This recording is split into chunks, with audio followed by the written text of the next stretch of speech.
go. Alrighty. Hey everybody. Welcome to Big Hair Gaming. We're going to be jumping into our Desert Storm battlefield here in just a moment. We're going to do a little bit of a live talk through. So we're going to talk about our strategy as we play, like we usually do. I like to do these to, showcase like what you can do, how you can use what you have to work with what you've got. Feel free to drop a hello down in the comment section there, but we're going to jump in just a couple seconds. It looks like some folks are already in there. I like to have myself be as an alternate just to make sure that my other teammates have an opportunity to get in. But we're going to jump on in and let's get busy. So first thing we want to do first is get control of some of these early points. You want to just throw some dudes out there, see where your enemies and your adversaries show up, and then hop in and get on there as quick as you can. So you want to grab those hospitals. The hospitals are the things that's going to keep you engaged and keep you fighting longer. So we can see some of our adversaries showing up. We got 9 people on our opponent's team to our 12. Oh, we got somebody who's got the cool haunted house base. I really want this one. I'm a couple hundred points away from it right now, but looking forward to grabbing it. We're going to see where everybody lands. I'm going to wait for some people to actually move and engage, and then we'll jump in and start tagging some points. I'm going to start scanning people here. I'm also going to turn that down a little bit. I don't know how loud that is for you guys, but that's crazy loud for me. I'm also going to scan some of these guys and get some deets and see what's going down. It looks like we're doing pretty all right. Sith is one of our stronger folks.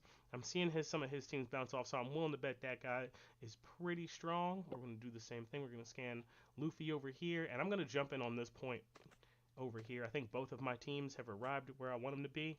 Yep, that's okay. Look, somebody got bounced out of here. Okay, we've got somebody, Prince Achilles. He bounced off of here. I'm not going to let him fight by himself. I'm going to forgo the other point, and I'm going to jump over here. And let's get some data on both of these two here. Okay. Let's see. We got no information, and this guy's got 28-28. I'm jumping in on him. So I'm going to take my second team off the wall because I know he's pretty strong. He's going to beat me back. That's okay. I'm going to wait for his team to come out once more, and I'm going to jump in on him. He's got a strong team on his base. Oh no, I'm taking down his first team. Alright, he's going to hit me here. That's okay. I'm going to pop out there. Alright, let's see. I got another minute and a half on the teleport. We got to get over to here because that's going to reduce our teleport time. This is a really important point to take, such that I'm going to actually speed it up a little bit. But it's a really important point to have because the slower that your team's response time is, obviously the less that they can react to when bad stuff is happening. So getting this science hub point, I think, is very important. Especially for the early game, because that's going to give you greater mobility, means greater ability to respond. So that's what I'm thinking. Let's see, do I get there first? I sure do, in all cases. Okay, my team's almost there. I got 25 seconds before I can teleport again. Alright, we got to get engaged. Okay, we managed to get some business over here. They're going to grab those before we can. That's alright. Alright, he's jumping in on him there. I'm going to move in. Okay, cool. They already got over here, so that's good. Okay, we have our teleportation point. This is going to get us more points over time, if I remember correctly. I know that guy's real powerful. He outpaces me by quite a bit, so I am going to go over here and try and jump in on him. Let's see. That's going on there. They just took that point, and that's there. We got 2 dudes over there. I'm going to leave that one be. I'm going to see what I can do over here.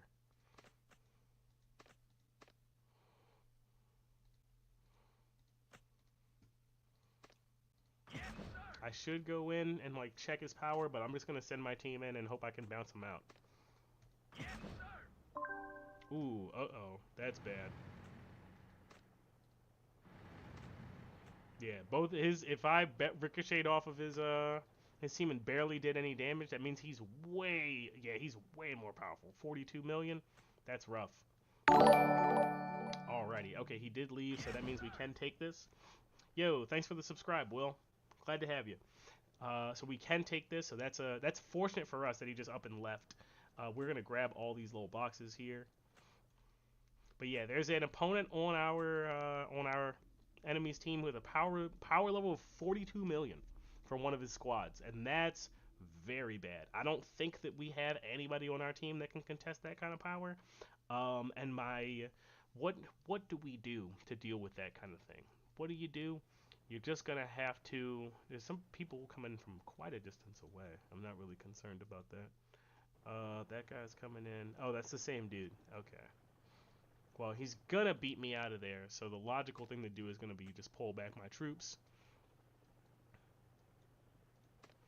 I'm gonna take my squad off the wall so that he doesn't know what my team strength is. Even though he should know, because I already did bounce off. So I'm gonna re-squad up on the wall, and let's see who we've got over there. All right, let's search here. We'll pop in.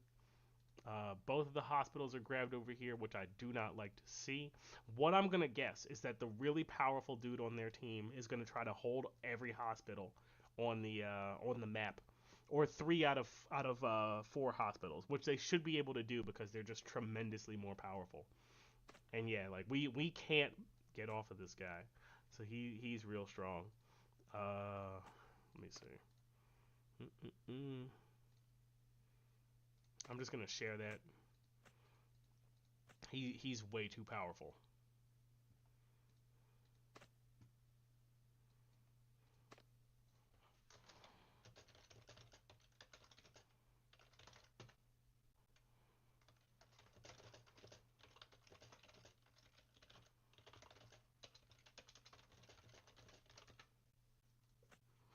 Yeah, he is crazy powerful. I think it's very likely that we're not going to be able to contend with this opponent just because he's like, why he's like Broly. Like there's nothing you can do when Broly shows up except for like wait for Goku and Vegeta. And I think our Goku, I don't know what his power level is because I've never needed to care because he can pretty much beat a lot of people. But I don't know if he can contend with this guy, and I'm not sure if he's online. Let's see. What can we do? Okay, what can we do? Let's stay solution oriented. I don't think there are. Uh-oh, we got somebody coming. Oh, that's him. Let's get out of here. All right, we're gonna make a decision. We're going over here. If I will get off of that, there we go. Stuck for a moment. Yeah, I don't wanna waste my troops on him. I've got about 40,000 troops, and I don't want them to get absorbed by this guy, just like attacking me over and over. So I know I can't contend with him, so we simply put just have to flee. But we got to come up with a strategy. We do outnumber them, and he can't be everywhere at once. So I think the strategy here is going to be that we have to simply try and stick and move, and like be wherever he isn't. I think is the strat. I'm gonna get knocked out of there probably. Nope, Eamon's good. All right, I'm gonna pull back my guys and recover. I'm gonna pop a hit on this guy and see what happens. All right, he's got dudes on the wall. Let's see what we know. Okay, 29 million. That's pretty high. I don't think I'll be able to contend with him because my tank team is like 26 and some change or something like that. Let's see. Let's jump back over here. Let me scan this dude. See what I can gather from him. 25-21. I can beat him with my main team, I think. Okay, that's one. If I send my second team in, that should do it. Alright, let's see. Yeah, this is gonna be a rough battle for sure. Okay, cool. We got him out. He just barely beat my air team. That's okay. I'm gonna send my dudes over here. I wanna whittle. So I think the strategy for this match is gonna be we have a really strong competitor on our opposing team. Hopefully there aren't 2 of them. If you're fighting somebody who's way stronger than you, Oh, I must have beat like a team and some change. Yeah, 2 teams. I thought I could beat both, but okay, maybe not. If you're fighting like a really strong contender, all right, let's put both up. Um, they can't be everywhere at once, and they can't hold every point. If you rally them, I think you can probably defeat them. If not, what you have to do is you have to try to whittle down everybody else on their team so that they just don't have the troops to support their very, very strong ally. I think if we make some good moves here, we can do some good stuff. He's going to try and attack me here, and I'm going to teleport just at the last sec and then jump on him. I think he can beat me, so I don't think it matters there. Yeah, it sure doesn't. So what I'm going to do is pull my 2 teams off, and I'll just take the hit there. That's okay. All right, we got 120 seconds, 130 seconds before we can jump in. Okay, so that's our strategy. We need to try and drain the rest of the troops. We do have a 5-person head on them, so like this is gonna be an uphill battle. They have a really strong person, but I think that we can pull this off if we play smart and we make some good moves. If we can keep control of the hospitals for long enough. Right now, we're not doing a great job of that because they probably understand how important those pieces are. But if we can keep control of the hospitals, I think that can bring us through. Great. Nice job, Kong. He's got that. I am going to jump down here. When in about 30 seconds, I'll get there. I'm going to send someone over to the mercenary factory. They're not going to get there within 30 seconds, so I think what I'll do is actually split the difference, and I'll come to here. Okay, now they got somebody who's closer to the mercenary factory. I'm going to try and grab this hospital here. I'm going to scan that guy, and I'm going to scan this point. Whoops, I'm going to scan this point here. Not any information. That's useful. Let's attack him. I'm attacked with 2 teams. I'm assuming he doesn't have like a crazy powerful team, but basically what I just want to do, I don't know why he went over there, because he's equally far away, and now he can't teleport. Because we have control of the thing, so I'm just going to jump in on him. Yeah, those are his dudes there that he had in there. That's cool. I'm just going to take those. Cool. And I'll jump in on this guy and grab those points. Nice. Easy take there. That's great. Love to see it. Boom, boom, boom.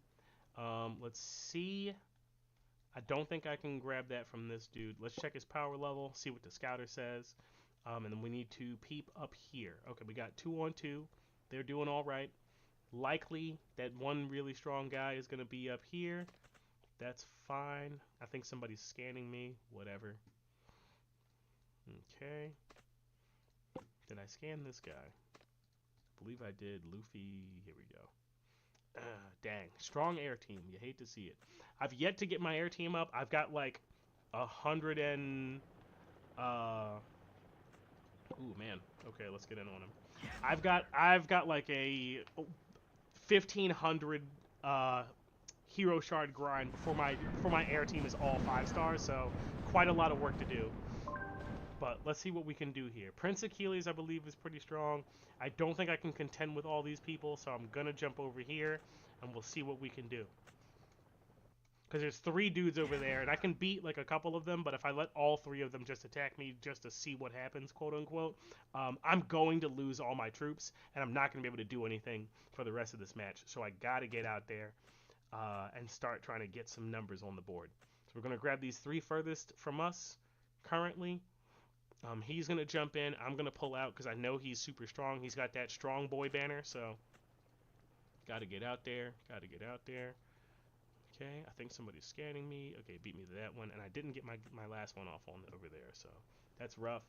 We got a couple more folks. We're still up to 12. I'm gonna pull both of my squads off the wall. Okay, we're already good. He's gonna hit. I only lose 300. That's fine. I got 50. I'm gonna throw in somebody here. He's gonna throw another attack out, and I got 40 some odd seconds before I can do anything about it and get away. We got to get control of the arsenal. The arsenal's really good. Strong Boy TM is sending his dudes up there. I think that's him. No, this is Strong Boy TM. There you go. CDR Moshev. Very powerful. Okay, got 10 seconds left before I can get out of here. I think he's going to land that last hit. And I'll lose a little bit more. That's all right. I'm going to jump in on here. Hopefully give the homies a little bit of a power boost. I think I can beat FHQ. I think it'll probably take me 2 hits to get rid of his air team, but we're going to go for it. No, just 1. Okay, well that's pleasant. Go for these 3. Boom. Okay, cool.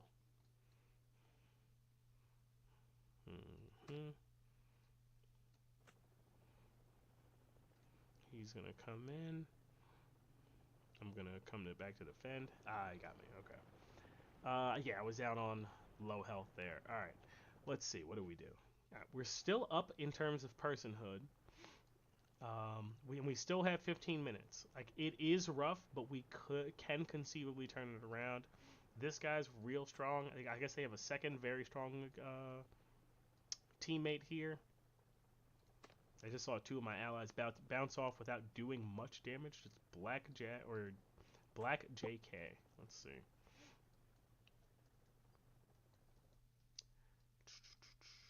Okay. Let's send that in because I'm right there. At some points that we can get on the board. We do want to grab this one, the info center. That's going to be very helpful because that's going to help. That's currently helping them widen the gap. We want to take that to decrease the buff that they get off of that. We also need to make sure we get those hospitals back, or else it's only a matter of time. Losing hospitals and not maintaining hospitals is like akin to like being on a spaceship with no life support. It's like eventually you're gonna run out of air, and when you do, that's when you start dying. Okay, cool. We made it there. I got 17 seconds left. That dude's shooting a long range attack. That is fine. Prince Achilles the second. Nice. We got the points over here. Good job, team. Okay. Yeah, this dude is donkulously strong. Alright, what do we do here? Alright, let's start going for some of these hospitals. I think they're not crazy well defended. There are 12 of them. Okay, this one we can definitely take. And so we shall. Because we need those points. Yes, sir.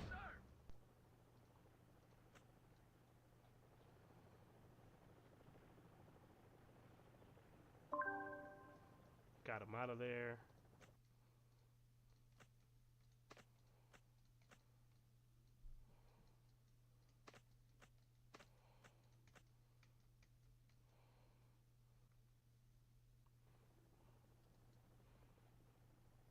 Alright, there's 2 of us in here.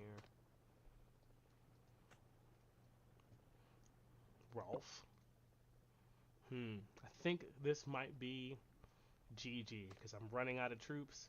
And even if I can defeat him here, I don't think I have anybody on defense, right? Yeah. Yes, sir.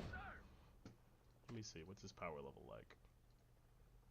Yeah, we're about equal. My main team definitely beats his, but it's tough. Yeah, I'm below the troops necessary for for 2 squads to be out at the same time. So, what do we do here? Let's get out of here. Not enough time. All right. Well, it is what it is. We'll get bounced. That's okay. Yeah, I'm seeing my teammates reporting that they're out of troops, and I think we're officially suffocated, unfortunately. So, yeah, 10 minutes left. We were able to hold out for a good 20 minutes or so, but I think there's a lot of I think the average strength of their team is higher than ours. They have some like heavy hitters. There's some folks that like, you know, if I time it right and I attack at the right times, that I can contend with. And there were other folks who were just like a couple more points, a couple million points more higher than I am, that make it difficult to contend. And so because of that, and they have like a very strong heavy hitter on their team, they're like basically that heavy hitter is able to like kind of plop down in front of the nuclear silo, which is exactly where they are actually. So good, yeah, props for them. CDR Moshev, good stuff. Basically, they were able to plop down here, and then I'm assuming because they're so powerful, they likely have 4 teams and not just 3. What they can then do is just send those 3 teams out and just camp, 3 locations. And because the gap in power is so huge, there's just not a lot that we can do to get them out of those locations without a tremendous troop investment. Um, and like that strategy works really well because they can just bog us down that way and use that to get a bunch of troops. Sorry, get rid of a bunch of troops. So, oh yes, as one of my teammates mentioned, they didn't expect to see a level 31, but yeah, there he is, level 31. Ah, here they are. Yeah, yeah. Here's the oil fields. I don't really have the troops to do that, but I'll send some dudes over there because what else am I gonna do with 599 troops?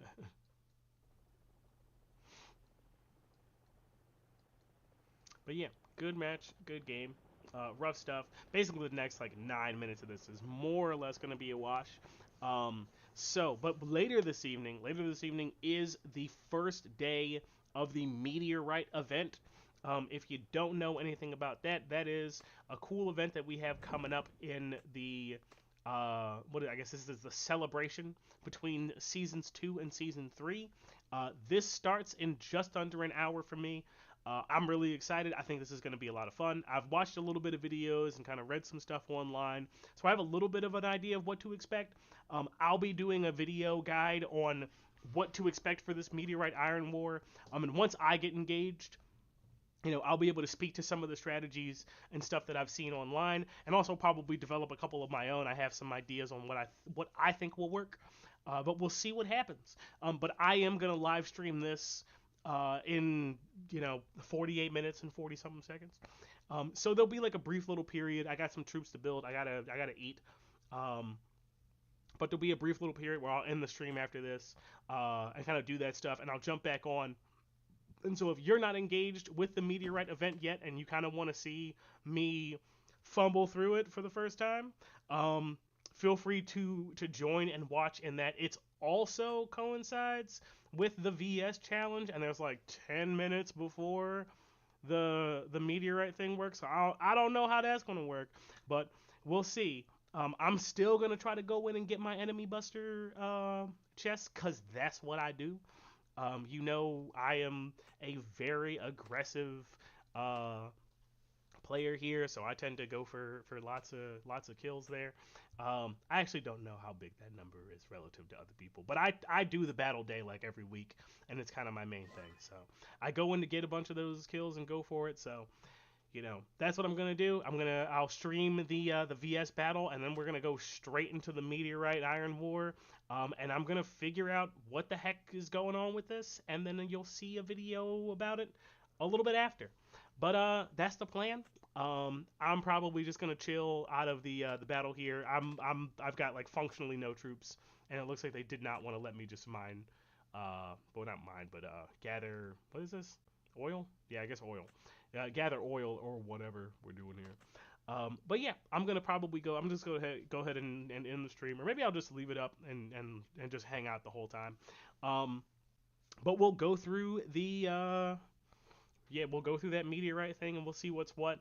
As far as other stuff that I've had coming up, I did just release like my first like 5 tips style video. I've gotten a bunch of comments and requests and stuff for that kind of thing. So I put together just some like general. It's not really a tips video. It's more of like a habits video. But like if you're starting the game and you're kind of new off, or I won't even say if you're starting because I've gotten tons of comments from people who were like in season 1 or in season 2 and like didn't know some of the fundamental stuff that I had mentioned and just have been missing out for like a tremendous amount of time. So it's targeted towards like new people because like if the idea is that you can start doing those things like early on and you'll get the best benefit from it like the earlier you are. But like if you've been playing for a couple of months, like those kind of videos, those tips videos are definitely going to be worth checking out just because I'm gonna any mechanical thing where you're like you might not have known I was talking to somebody a while ago who did not know that the zombie invasion event had a store. Like they were just collecting tons of medals and just didn't know to spend them. And they had like, I don't know, like 100, like 200k medals or something like that. So, you know, it's worth, in case you've missed anything, it's worth checking out no matter how far along you are, but you don't want to be missing out there. But yeah, we only got 5 minutes left, so thing number one, I'm going to turn that volume down because I don't want to hear that the whole time. But I am going to upgrade all my troops.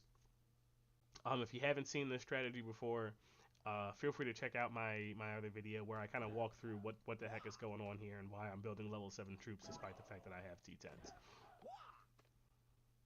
Oh, nope, not that one. But yeah, feel free to stick around if you want to.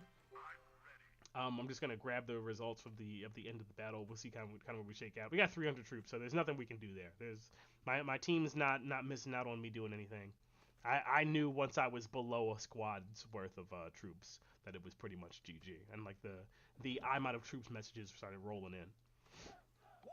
I've seen this episode before, as I like to say,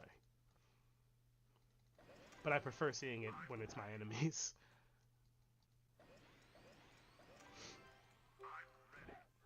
But yeah, for the folks who are sticking around, how are y'all doing? I hope hopefully you're having a good Friday night, chilling out. I am a little bit under the weather, so I decided to just stay home and then do a little bit of streaming. Uh, some of the homies are getting together. Oh yeah, we're definitely gonna hunt that guy. Some of the homies are getting together for some board games tonight, but I didn't want to get anybody sick, so I figured just chill. And then I can focus on this Meteorite event because it looks pretty cool and it looks pretty fun. And while I can play 2 games at once, I would prefer not to. Even though like I do, like I'm currently playing 2 games at once. I'm playing Last War and then I have like another screen where I'm playing an idle game. And I feel like since ever since like Cookie Clicker kind of popped off, like years back, you know, idle games as a whole genre have really popped off.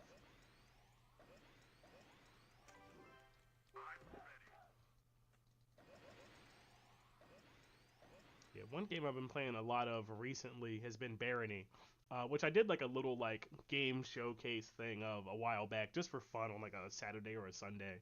I just streamed it for a little bit, but it's really fun. It's also on what do you call it? It's on Switch. It has local co-op, which is like a rarity these days. It's really hard to find something that has local co-op on purpose. You can also play it online if you have you can get it on Steam and you can play it there. I primarily play it on Steam. And sometimes I'll play with randos. It does have like what is it, cross-platform multiplayer, which is pretty nice. I'm not particularly good at playing it on the Switch just because I'm like not really familiar with those controls as much as I am on PC. But it's a really fun dungeon crawler. It's kind of like it's not pixel graphics, but it's like a Minecraft-esque presentation, which can be your thing or might not be. Maybe you hate it. But the gameplay is a lot of fun. Like it's very varied. There's a lot of different classes and races that you can do. There's a lot of different play styles that you can do. You can play like very magic heavy, or you can do more like what's it called, like rogue type stuff, focusing on backstabs, focusing on range attacks.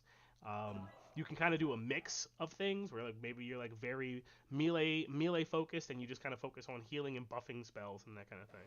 But it's pretty sick. It's a pretty good game. I think a lot more people need to know about it and should play it because it's pretty good. And I'm happy to give them like the shout out publicity on my very small YouTube channel.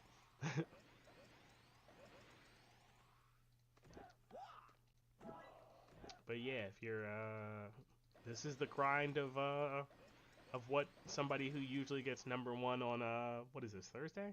Friday. #1 on Fridays looks like. How we doing ranking wise? Firefly's beating me. We'll get up there. Yeah, we got lots of time.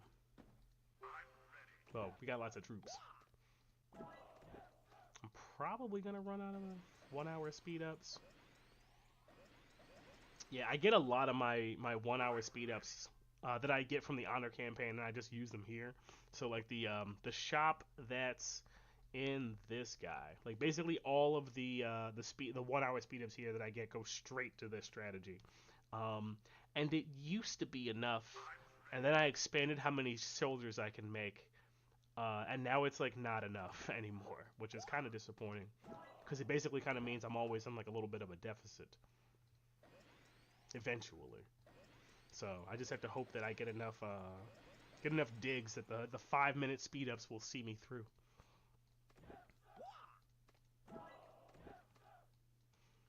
But yeah, I think I did the math. I think it's in a video or something. But the math shakes out that it's about 45 hours worth of speed ups for like to bring 10k troops from up from one level to the next. I think that sounds right. I have it in my notes somewhere, but that sounds about right. I think it's like 45 minutes worth of speed ups to go from like level 7 to level 8 to level 8 to level 9 level 10 9 level 10. It's like it gets a little bit more expensive, but like that's just like a rough estimate, just like to keep it simple. So if you're trying to do it yourself and like how many do I need, like that gives you like a good amount. Are we done with the thing? We finish? Okay, cool. Let's see. We got purple chest, a little bit of dielectric ceramics, some level tied chests, some speed ups. Love those. Yeah, yeah, 5k honor points. I sure did fight to the end. And individual 15k. Not mad at that. Those go right to my gear blueprints.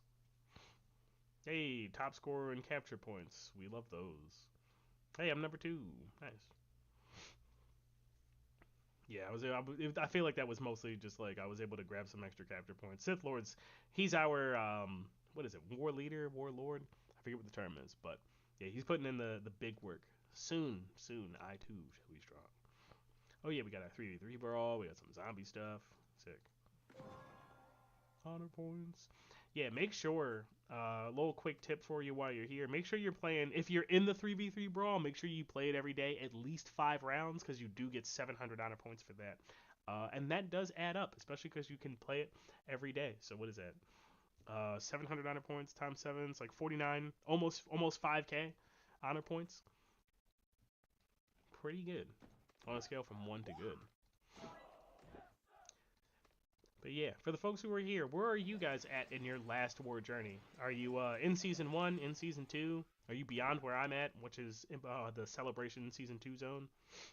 I'm looking forward for the what is that called? The black market to come back. Black market slaps.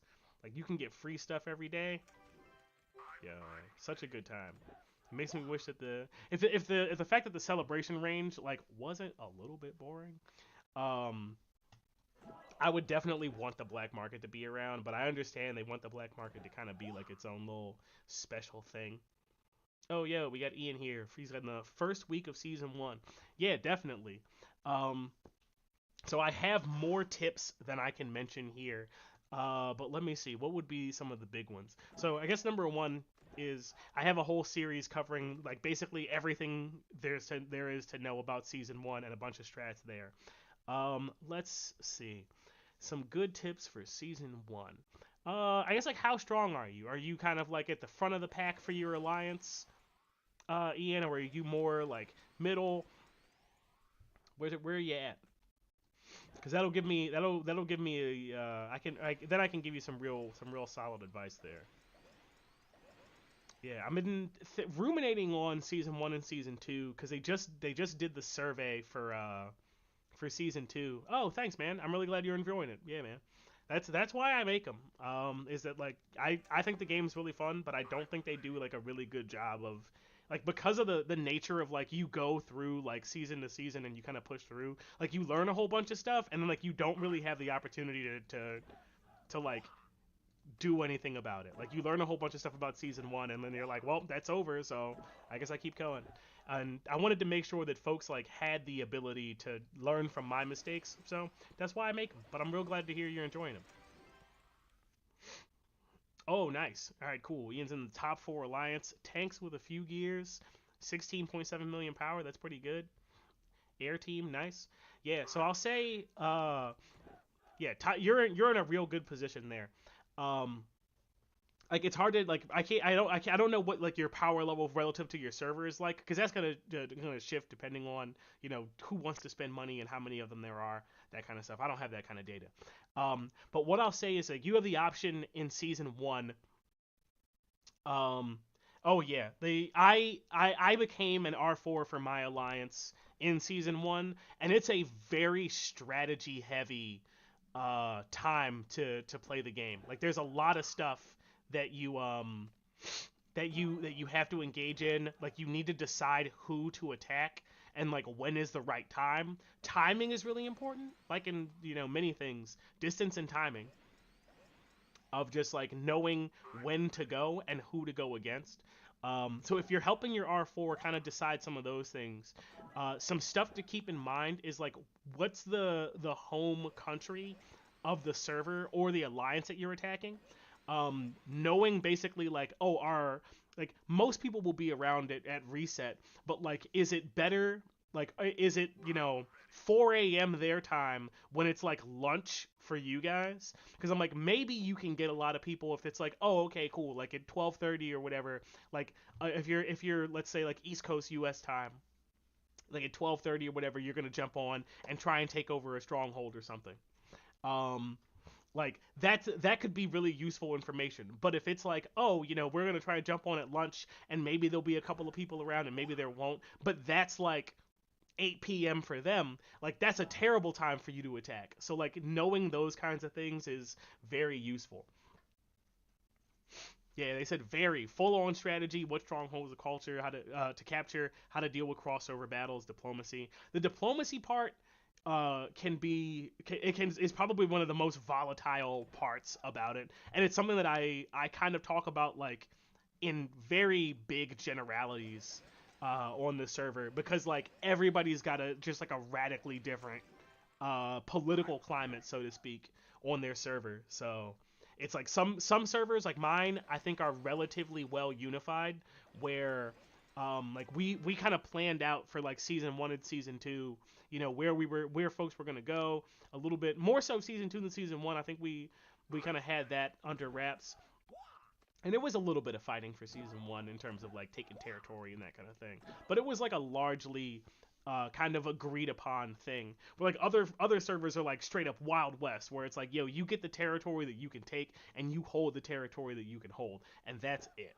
Um, but in season one, like you're gonna have to work together in order to be successful, because a lot of the strongest alliances or a lot of the strongest war zones are going to do that. So if you can broker some alliances with nearby teams on your server, I don't know how cohesive they are as a whole unit, but like that is going to be really helpful going into season one proper. Because once you start attacking other servers and other servers start attacking you, that's when you're really going to want help. And you can get some very direct help by merit of people resetting the safety timers on your territories. um, Basically, if they attack you and then you keep it and you win the time slot, um, you'll get another cooldown timer where no one can attack you for that time frame, which is like not super important for like the many weeks that are throughout the server, because you'll be able to change hands and grab territory back. But especially for the last week, it's going to be really really imperative that you have people on your server who are willing to reset your timers. Um, One of the biggest things to be cautious of that made us lose out a lot on within the final week of season one is that cities have a 7 day attack cooldown. So if somebody nabs your city in the last week, it's GG. There's nothing you can do to get it back. So really, really defend those cities as best as you can. Try and help your allies, because those are points that your server loses out on. So if somebody comes and attacks you in that last week and you lose like your top six cities, like your whole war zone is gonna drop in the rankings, and you absolutely do not want that. So like help them out. Like the strongest people on your server, like they're strong, but they're not strong alone. So like, team up, help them out. Like if your server, if your Warzone is doing well, everybody's eating good. Like even if like you as an individual, you're not a big part of like a alliance. Ian, you're doing great. You're in the top 4, so you're popping off. But if like other folks on your server like, I'm not in the top 4, I don't want to help. Like everybody gets rewards if the Warzone's doing well. So like that's the motivator to team up.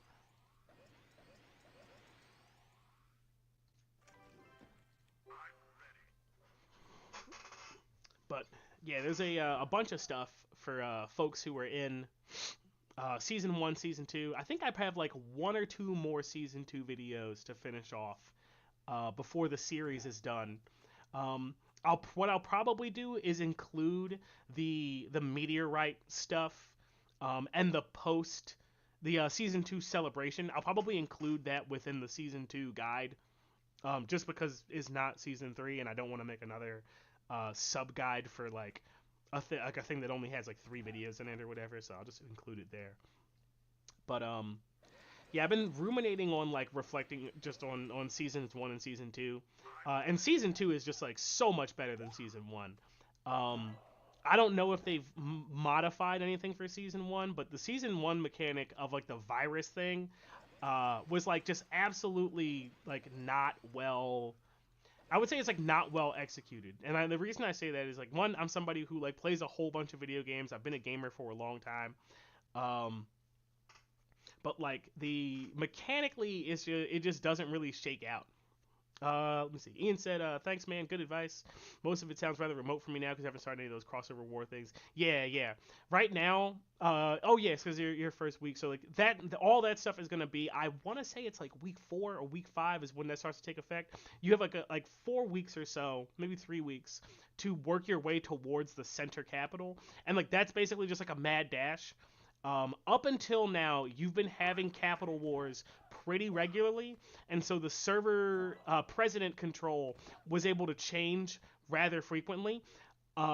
This time, I think there might be another battle in the middle of the server. Sorry, not the middle of the server, the middle of the season. I can't remember, but this time I'm pretty sure that this battle for the capital is the last one that you get for season 1, and whoever is in control for the rest of the season. There might be one in the middle of the season that allows it to change hands. I won't say for sure because I just can't remember, or maybe they have changed it. They might have updated it because we do constantly give feedback on it, so they're always tweaking stuff. But whoever gets control of the capital, they'll be the capital leader for a long time. So if you want that to be you, like, go for it. If like whoever is normally in control, if they're cool, then like my recommendation is like just go with the vibe and chill and let them kind of do their thing if they're doing a good job. If they're like like withholding buffs from people or whatever, and they're not you feel like they're not really doing a good leadership job, then maybe you go for it.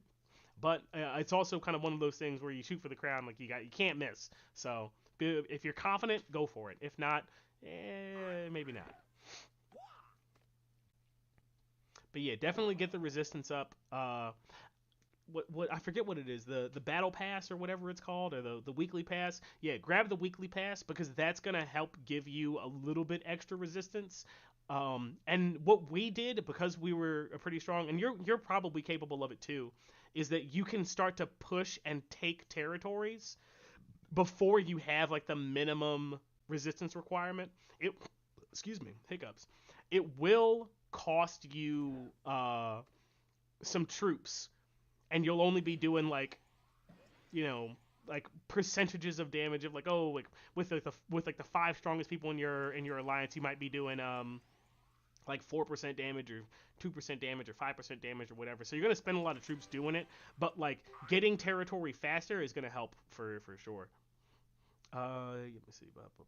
Yeah, you said your alliance number captured before the start. We were number 6 and 7 and became stronger. Now you're number 4. Yo, hell yeah, man. Nice stuff. That's some big growth. Growing from number like 6 or number 7 in the server to number 4 or almost number 3. Like that's solid. That's some good work.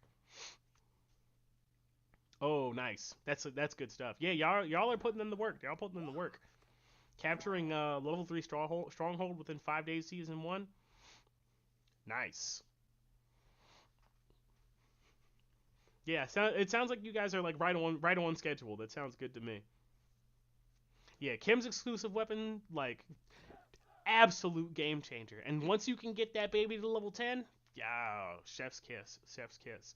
I will say that season one, individually for you as a player, season one is where you'll start to see some of the stronger people on your alliance really start to invest in their air teams. So I think of it as a good time to decide like how much you want to start to invest in your air team. What I did in season one was I just focused on my tank team, and I was like, okay, like for people who are building up their air teams, if they're not going absolutely ham, you can still beat them. You do need to make sure that like there's a reasonable power gap ahead of them, but you can still win against people with like a decent air team. But it's like when you start seeing air teams that are on par with your tank team, you're gonna start seeing a lot more losses.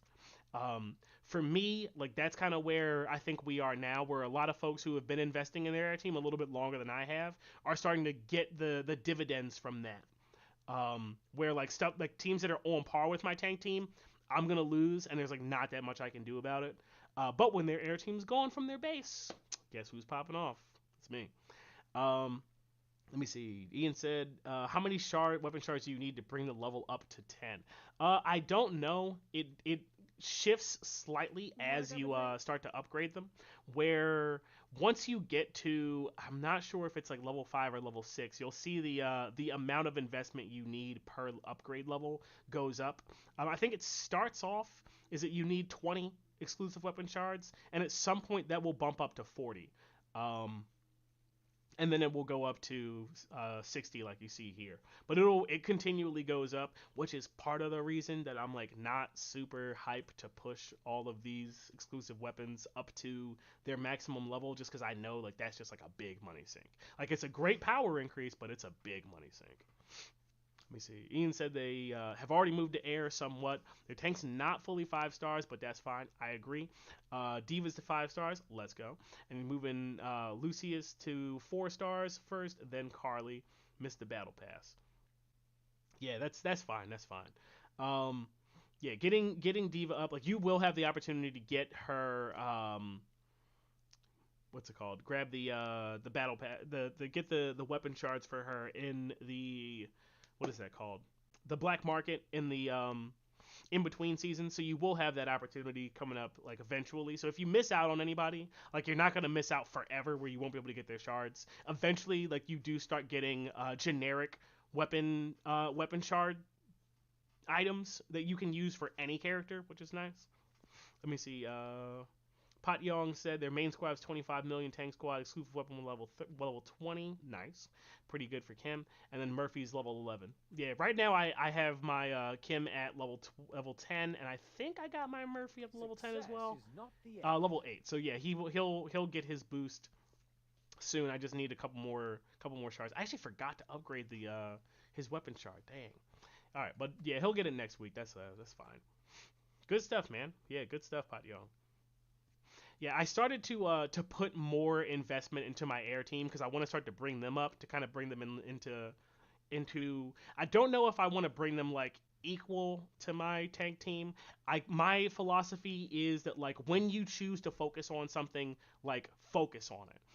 Because I think the worst thing you can do as like a low to mid spender is split your attention, because what that does is it cuts your growth like kind of off at the knees. So if you're like, oh, I'm gonna focus on my tank team and I'll focus on my air team, and you're not spending money like hand over fist or whatever, what's gonna happen is that the people who are focusing on just one of those things are gonna catch up to you.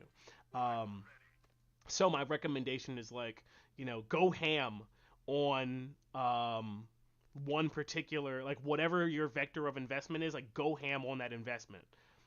And then you can start like once you start like kicking ass, like then you can start changing your focus and like bringing up your other stuff. Like I did do a bit of investment into my missile team in season 2, which was mostly just like make sure that they kind of invest some hero shards on them, especially if I have like their specific hero ones. Try to get Swift up because his second weapon comes out in season 2. Make sure Tesla was at 5 stars before season way back in season 1. But like I'm not I'm because I'm not like a big spender. I'm not gonna to boost up my missile team that much. So my missile team is kind of like the team I put a little bit of stuff in there. But yeah, Ian said they didn't know Murphy had an exclusive weapon. For Murphy, he gets his exclusive weapon in season two. Season one is Kim, Diva, and Tesla get their exclusive weapons, and then season two is what is it? It's Murphy, Carly, and what's his name? Swift get their exclusive weapons in season two. So by season one, because you'll be able to use the black market, like if there's anybody who you miss, make sure they grab make sure you get Kim, Diva, Tesla up to 5 stars. So once you have their exclusive weapon shards, I think you need 20 to like unlock it or whatever. Once you get the exclusive weapon shards to do that, then you'll be able to get like at least like the level one of their special weapon. And I think like that's what I have Tesla's at. I don't think I've invested in his weapon shard that much.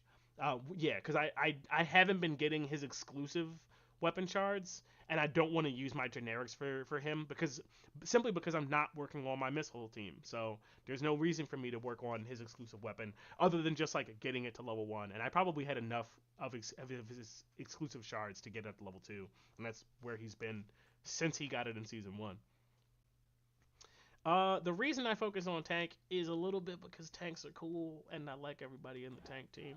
Now part of the reason was in season one, I was kind of like, excuse me, I was in season one and I was kind of like, all right, I can choose to hard pivot to my air team, or I can keep up with my tank team.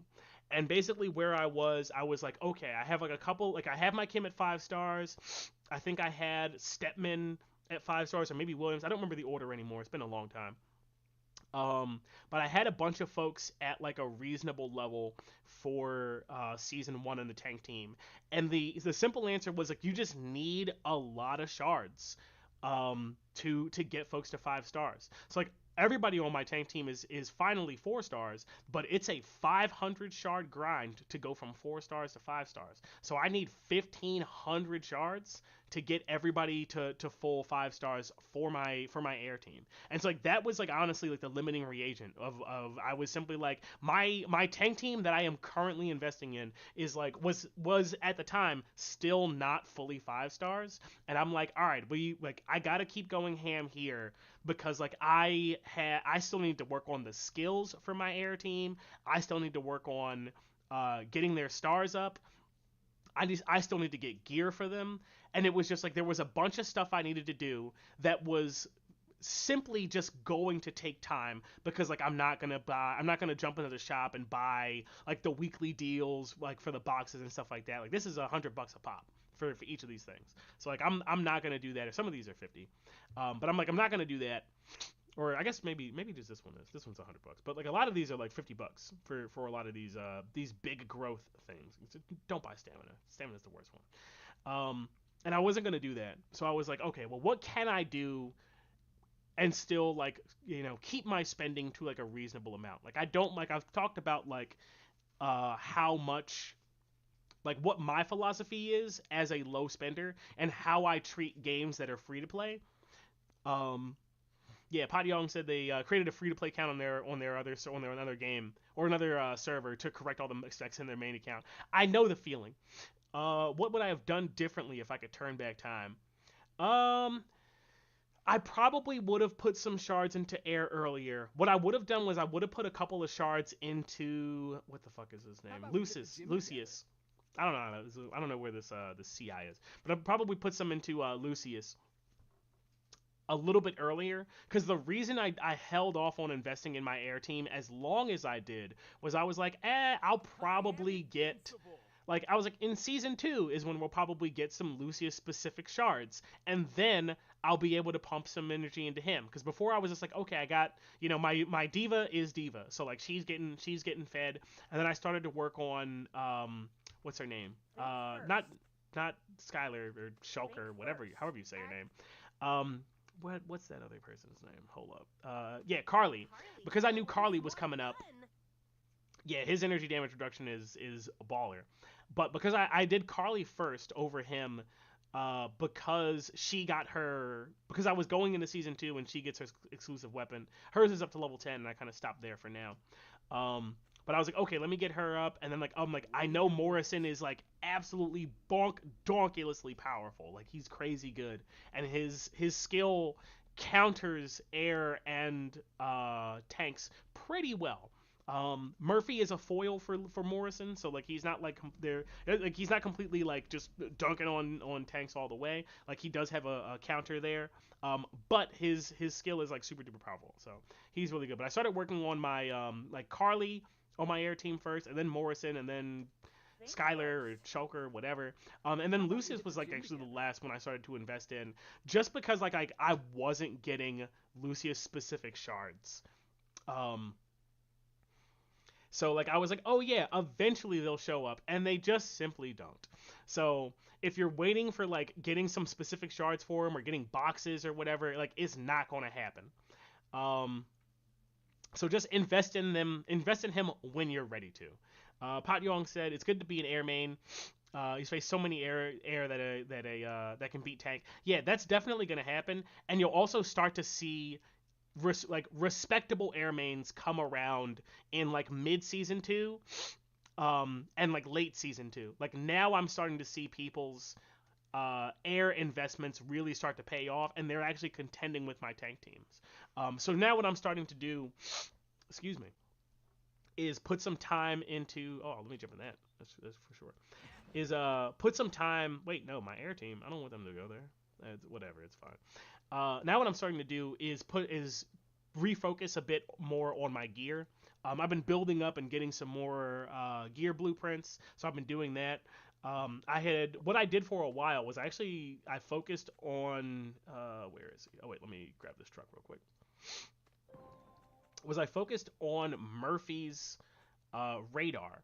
And the reason being is I did a strategy video where I talk about hero placement in your squad and like how it's important and what it means. And basically, so if you look at the layout here, the way that your enemies are going to attack basically is that the 3 on this side are going to be attacked by the counter 3 on the opposing side.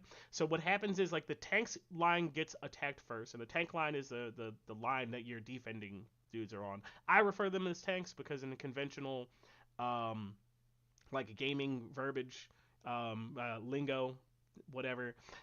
Tanks are just people who suck up a lot of damage. But your front line, your defenders, is targeted first. But the 3 on this side, which would be like if you're looking at, let's bring up a combat. Actually, let me finish upgrading these troops real quick before I miss out on my points. And I end up at like a lame standing because I got 3 minutes left and I'm number 11. Which just won. I'm number 3. Now I can boost it up. We can get to number 1. Let me finish talking about this real quick. Then we gotta jump into the VS stuff. But I can talk a little bit about the placements and how stuff matters and like who gets targeted first. Um, but basically like the keeping in mind like who does what kind of damage and not putting Murphy in front of the people who do energy damage is really important for the survivability of him. Because what's going to happen is once Murphy goes down on the front line, everybody starts attacking Williams. And Williams sucks up energy damage pretty well, but like not from 5 people. So like the longer that you can keep Murphy up means that like the longer that the damage is divided between your front line. And so that's why I started to invest in his radar, because what Murphy doesn't do is he doesn't have any means to negate energy damage. Not really. He's really good at dealing with physical damage, but what does the tank team do? A whole bunch of energy damage. Oh wait, we got a message here. What? Oh wait, can we mobilize in? Not yet. Where we at? Can we go here? Yeah, we got a couple minutes. All right, you're making me panic. Making me panic. All right, let me finish doing this.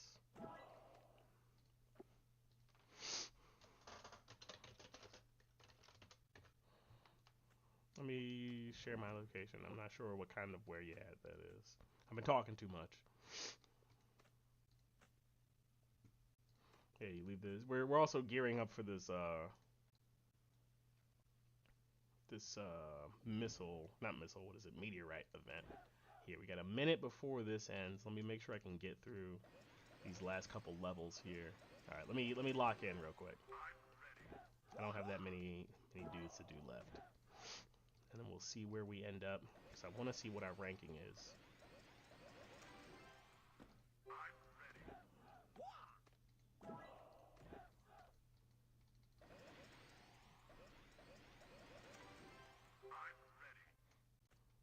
Okay, is that everybody? Where we go? We have 45 seconds left. Ah, Firefly's still beating me by only 4 million points. Good job. If I wanted to, I could just spend the points to do some upgrades or whatever, but he beat me fair and square, so I'll let him have it. Uh,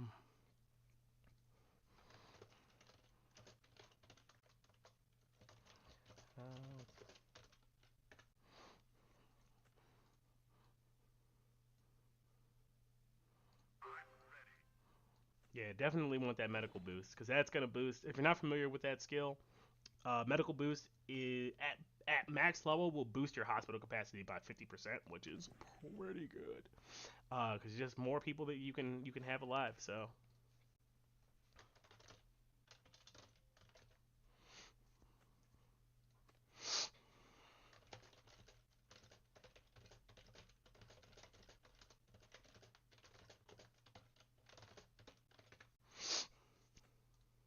cool beans. Oh, 10%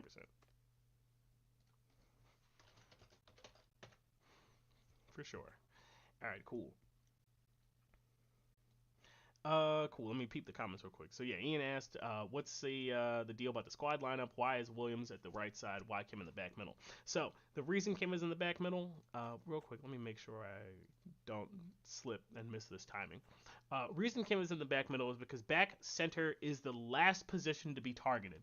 The way that the priority works is that it works the front line first, then the dudes who are on the left side of your opponents of where they line up are gonna shoot the left side back, and the dudes who are on the right side are gonna shoot the right side back. And then once either of those goes down, whoever was targeting that side will focus the center and then go to the opposite side. So most of the time you end up losing like your front line, then your right flank, and then your left flank.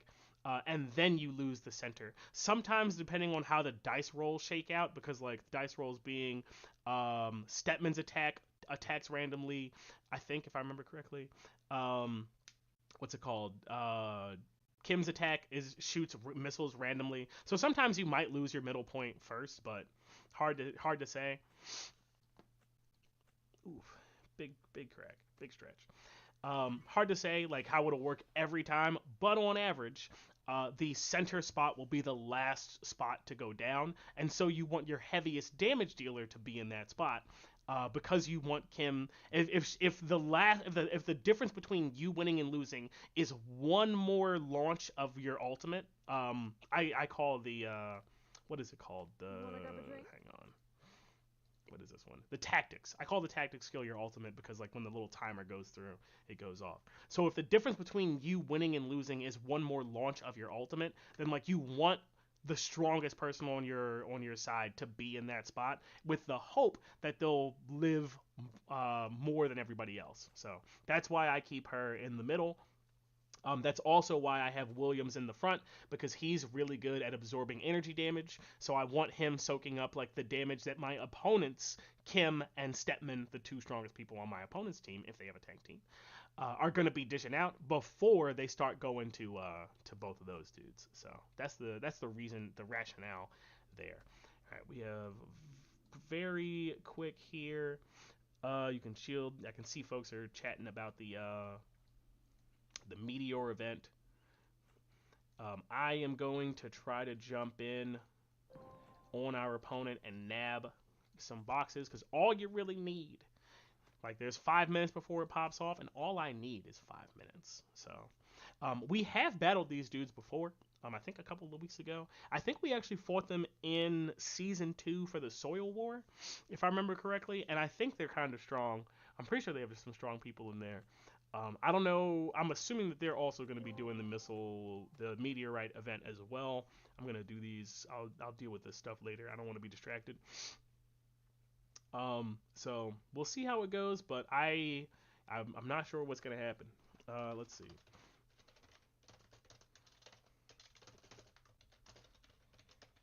Let me check.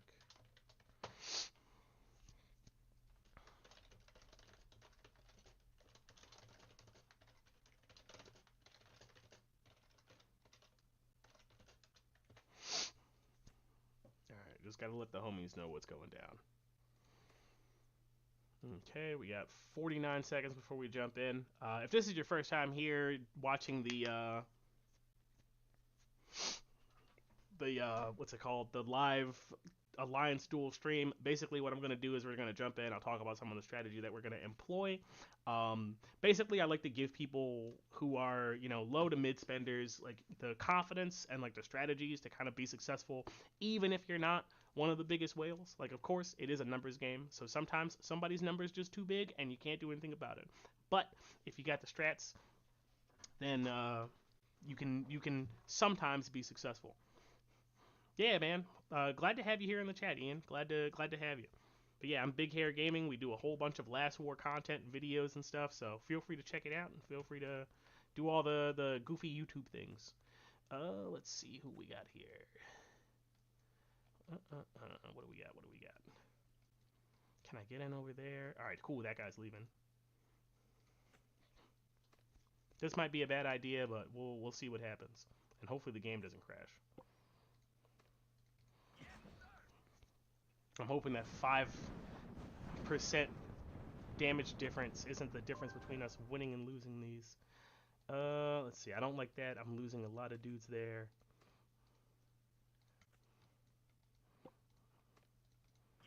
Let's see how this goes. Yeah, I figured that happened. Alright, I'm gonna bring him back. 239, that's not great. I'm gonna jump over here. Yeah, there's a bomb there. That means like functionally nothing. Ah, they got a shield up. Okay, cool. Let's go to this guy. Yeah, I lost like way too many troops fighting that other person over there, so 490. He's got 2 teams up, and I'm winning both. I'm beating both of them, so I'm gonna take that.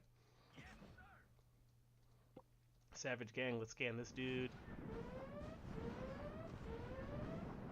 Let's see, do I have my dudes on the wall? Whoop, that's not what I want.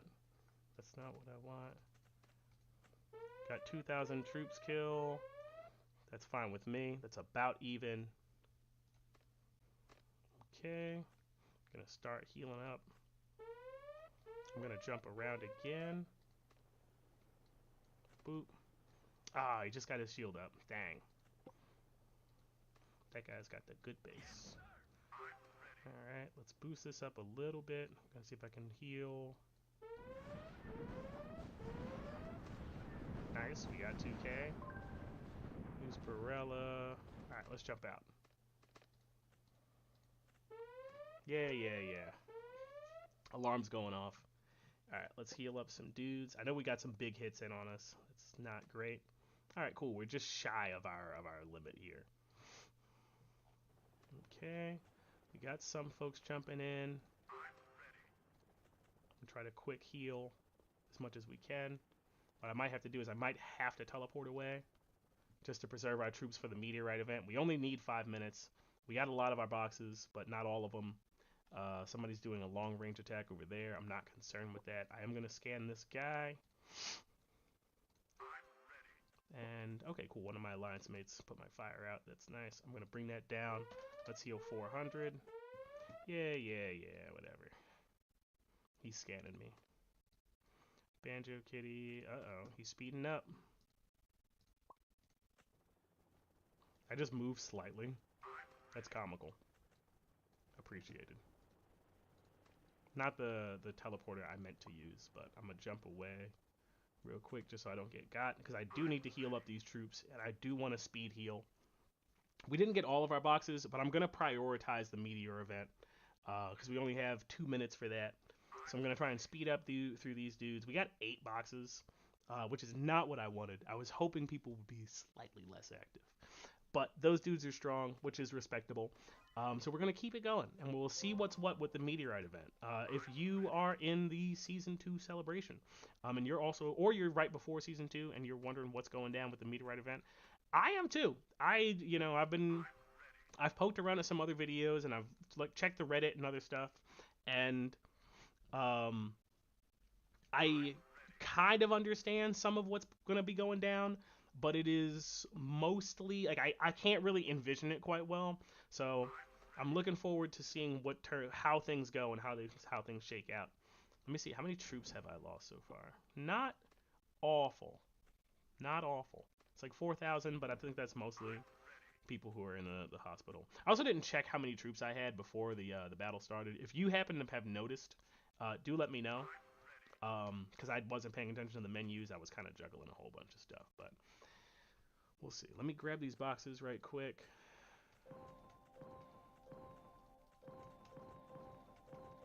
All right, cool. Let's do that. I want to get these troops healed up because I don't want to have to deal with them when the Meteorite event hits, and I'm gonna have to just do this and blast them up, and we'll deal with that in a moment. But whatever. Now I'm gonna just speed through because I want to get. Let's cancel. Cool. Let's get in there. Booyah! Oh wow, that's cool.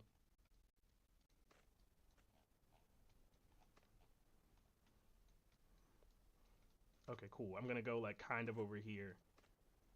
I'm gonna wait for those to crash. Let me see. Red zone, red zone. Okay, this is where I want. This is where we want to be.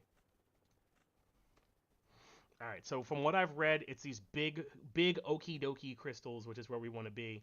We also need to watch out. Hopefully this dude doesn't attack me, because that'd be kind of a pain. Nope.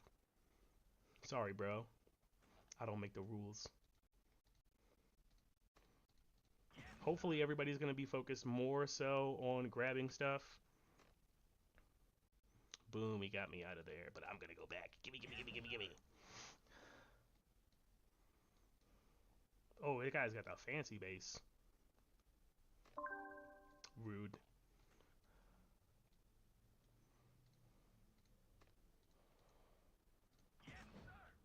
Go, go, go, go, go. Yeah, this is like the big stuff where you want to grab these.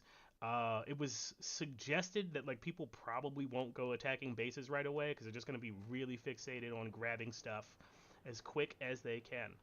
Um, which appears to be true. But basically, it's like getting these nodes here is what's going to get you like the best yield, and also just being in the mud is also really big. Oh, let me start healing troops. Oh, somebody knocked me out? Straight rude, yo. I don't think so. We're already attacking bases? Come on, man. Ah, he knocked me out right before it collected. Rude. Somebody already moving over to attack? I guess so. Alright, looks like we're going to have to get busy. We're going to have to defend here.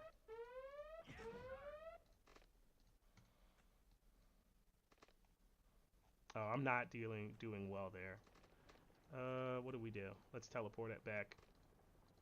Because I'm just getting chunked, my troops chunked away. Yikes. Alright, cool. I don't know how many like materials I've collected so far, so but I'm gonna go back in because troops are made to die, blah blah blah.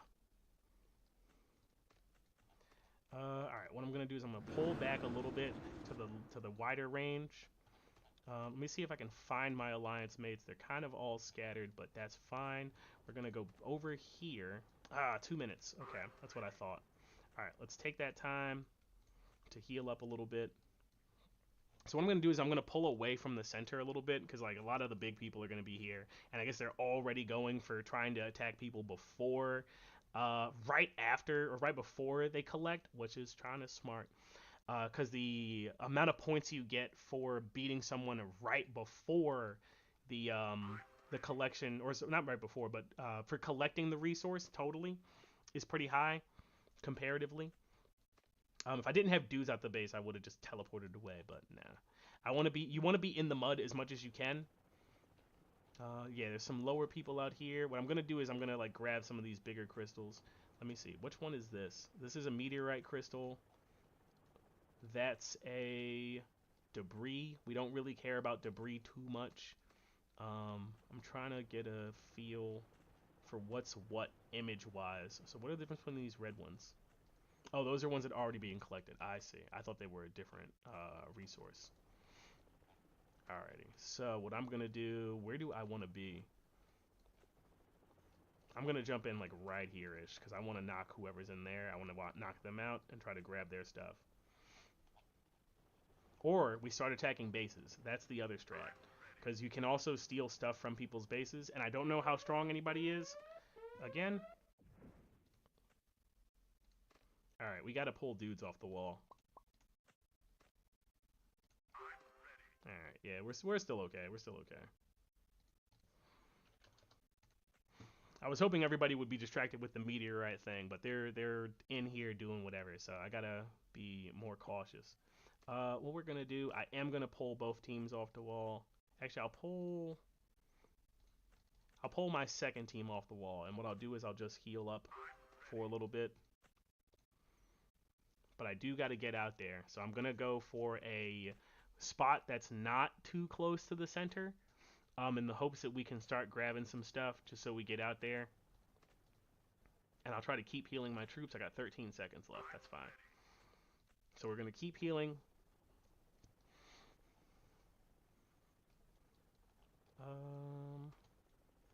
I'm gonna see if I can land some hits on some folks.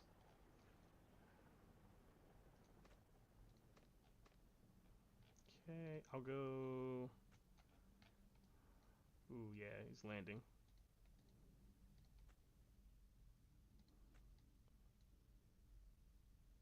Lieutenant Clyde. Let's see, 701. That's people who live here. I'm gonna try and see if I can squad up with. Oh, that's GMM. Nah, I don't want to contend with them. They're very powerful. Let's go over yonder. Yep, we're getting into the mud. Let's go. We got to get busy living or get busy dying. Either or.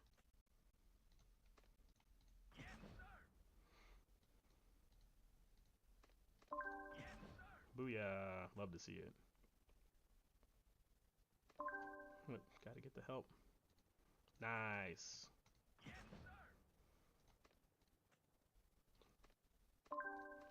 Come on, folks. Nice. We got him out of there.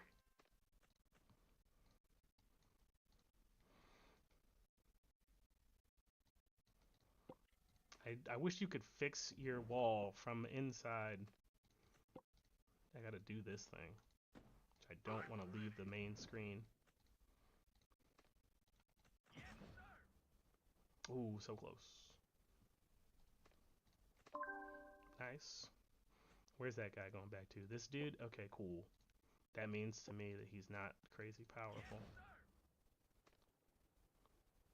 Rude.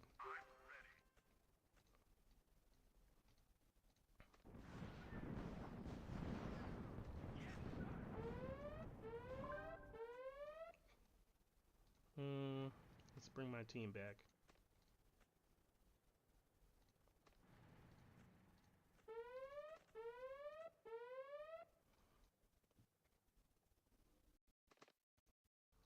Yeah, that's bad. That guy's strong. Alright, I learned from the last time.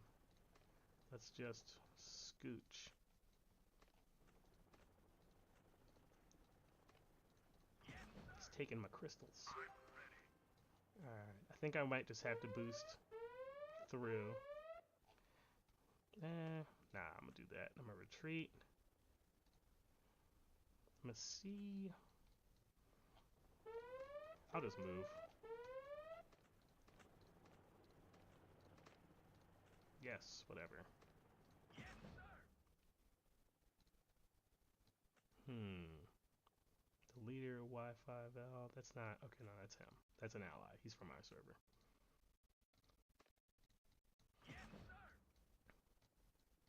I'm gonna get booted pretty soon.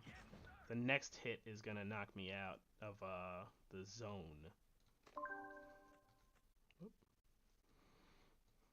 But we're just trying to get some crystals, gather some stuff, and see where we're at. We got another chest. That's good.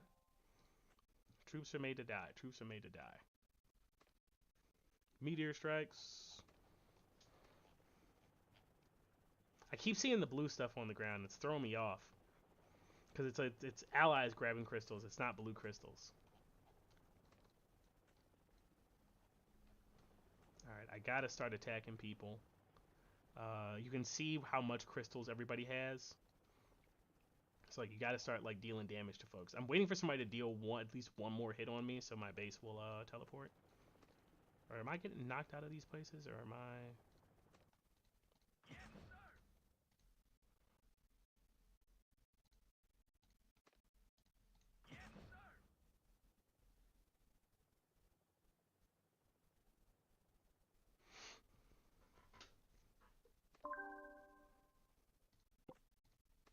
That guy's got 9. I'm going after him. Oh wait, that's a bad idea. Oh wait.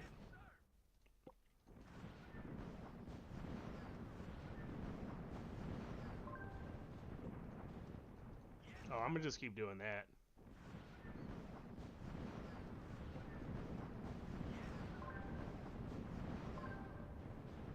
He finally got reinforced by his friend because I have nobody. I have no troops in that march. 2 days.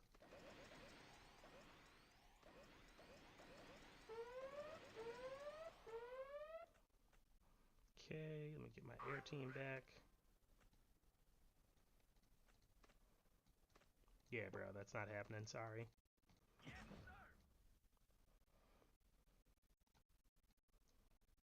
I will put my second team on the wall, and I'm just gonna keep. Oh wait. Okay, let me see what this team looks like. He's pretty tough.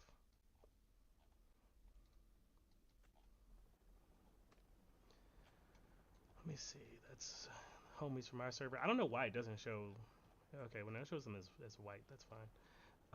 Let's see. What do we do here? What's our next move? I'm thinking our next move is... Okay, cool. We pulled his team back. I'm gonna go back in and attack him again. And this time I'm gonna speed up, so he can't beat me there.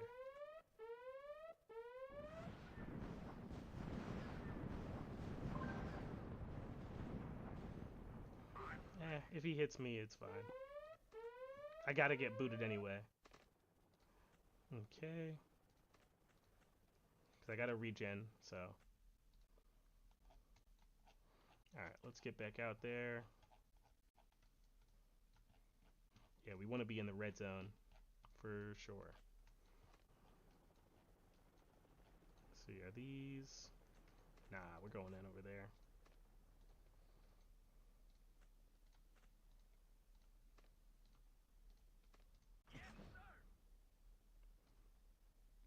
We got homies from our home server here. I got hit by a meteorite. Let's see if I can grab that one.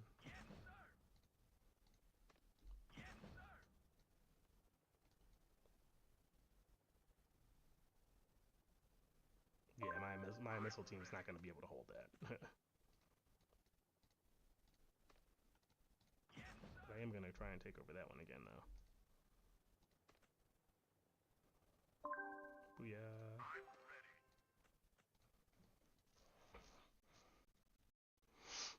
Alright, we're just trying to grab as many points as we can. I'm kind of getting a handle on this. It is super, like, busy, and you really have to keep your head on a swivel. But I'm liking this event. This is kind of cool. There's a lot of stuff going on. Oh, let's go over here. Let's get some of these small guys. There's a lot of stuff going on. I kind of do want to keep my... I think my strat is going to be, like, keep my main team close. So if I need to call them back, I can. It looks like the timing for all of these is that, like, everything takes a minute no matter how many points you get for it. So, cool. We got 3 crystals here. I'm going to try and knock this person out of theirs. real quick. They have 25 seconds left. I'll get there just before it lands. There's some Nosferatu guy trying to grab my other one. Okay. I gotta help the homies as much as I'm being helped by the homies. Okay. To beat a lot of this dudes with my air team there.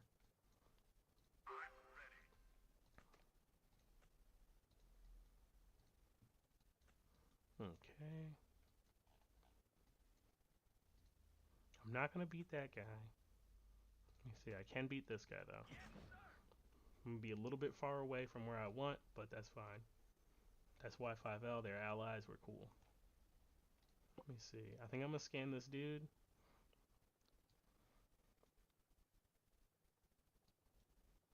Can I get there in time?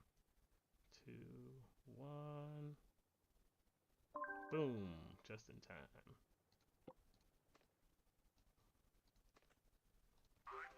Keep healing. Keep healing. I'm using a lot more speed ups than I would like. But that's what the healing speed ups are for, so.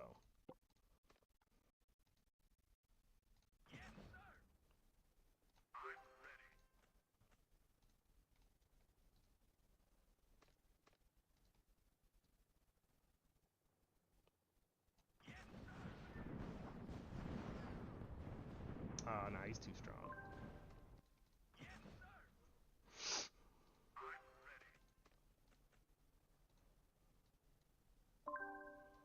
Hmm. He must be low on troops or something. Or maybe that party was low on troops. Alright, we gotta get more crystals. Where we at? Okay. Send our small team there.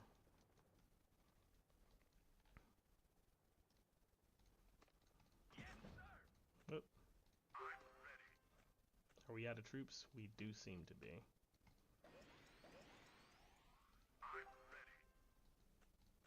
Alright, we're going.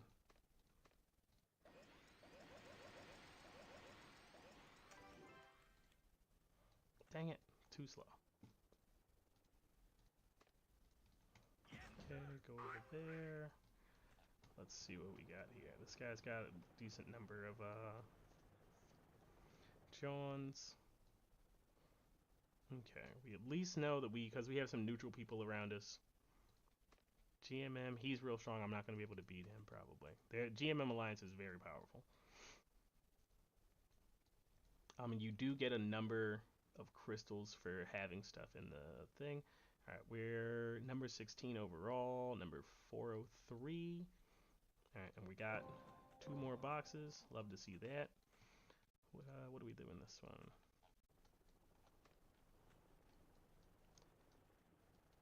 All right, I want to go back in, but we're already like losing some troops, so we got to be cautious.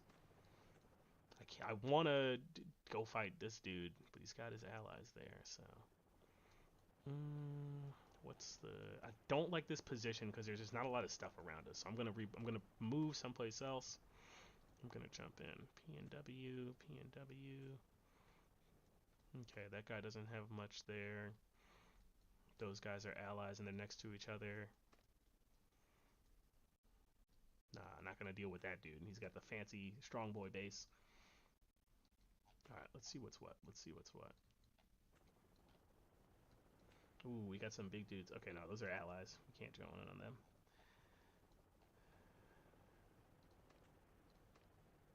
This might be a mistake, but I'm gonna scan this dude because I want to see what his power's like.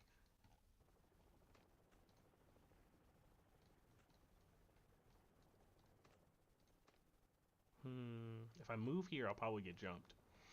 I don't think I have any allies in the area. I have some folks.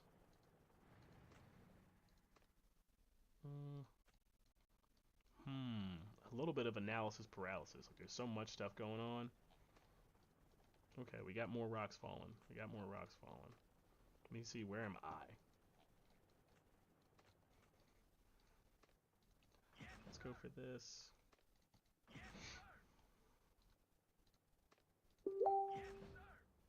These dudes are close. He's gonna attack me.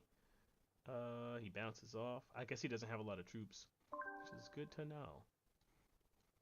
Okay, boom. We got a nice little reward there. Hey, nice for the follow, for the subscription. Denise, glad to have you. Glad to have you. He's sending his missile team. I don't know how they look. They look all right. They bounced off. Oh, he's going for a different one. I think he may have clicked the wrong thing. Okay. Oh, no, somebody got me out of here. I didn't see how much damage they did.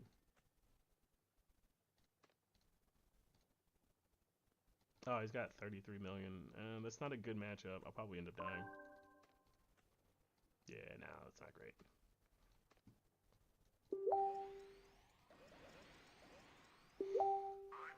Okay. Let's see, what do we got here? We got this. BN1. I'm gonna go for that. See what we can do. I'm gonna go for this, because it's right next to me. And let's grab that one. BN1. I'm hoping that was his main team. Probably not. No, it's not Sratu. Nah, he's got a strong team. He's gonna come back. This missile team. I'm gonna retreat and then come back. Damn it. Shouldn't have did that. I should have just stuck it out.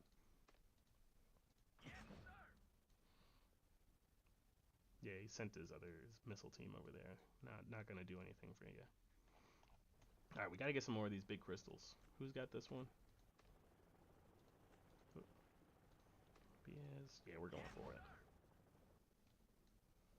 All right, we gotta keep the heals going. Whoops, I think I did too many. Yeah, that was too many. I gotta get back to the speed healing.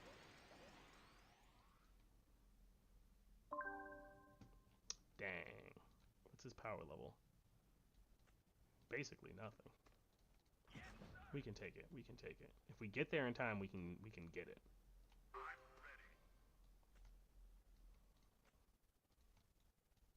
Come on, let's go. Dang, just in time. Ripperoni.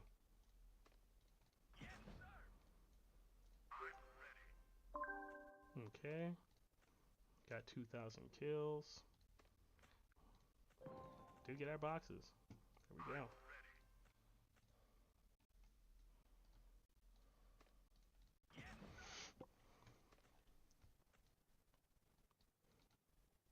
Oh, that's ally Y5L.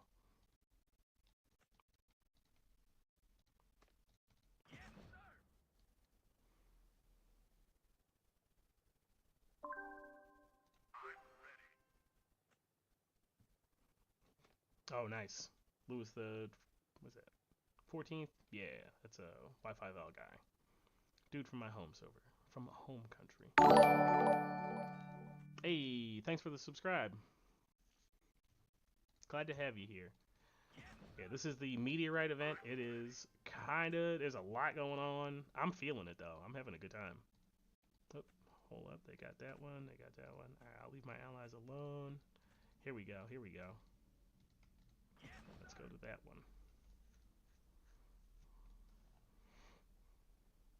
Yeah, I want to go for the big crystals, but I'm not a big crystal boy. Doesn't look like it. But we're getting points. We're doing good. Oops, where am I? Okay. We're hanging in there. I suspect I'm going to lose all my troops in this endeavor, but that is okay. Troops are made to die, and we're meant to get points to get stronger. That's the way it goes. That's the way the hot dog crumbles, as they say. But yeah, if you're watching, what are you thinking of the Meteorite event? Are you close to the season 2 celebration, or are you a little bit further off? There's a lot that's going on. I'm like really trying to like keep my head on the swivel and just kind of pay attention to like, okay, I'm getting stuff. I'm getting my completion rewards. I'm trying to keep these crystals because they give you a passive where you're getting stuff as you go through. Nope, Lewis 14th. I'm gonna let him have it. He's got it. Nah, but I am gonna go for that. Hey, nice. We did get the crystal. Let's go.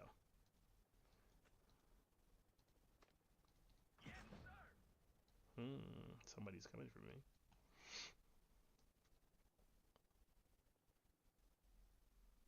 Yeah, sorry, bro. Oh wait, is that the run DoD from my from my server? Yeah, it is.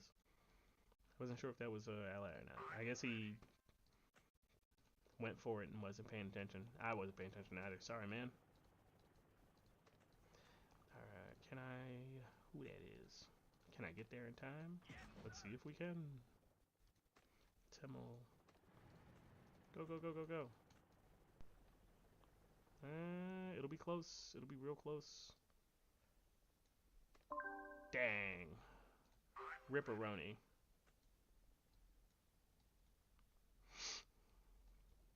Alright, I gotta see if I can get like a one blue crystal. If I can get one blue crystal, we'll be popping off.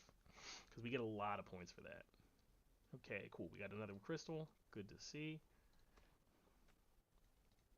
We're doing good.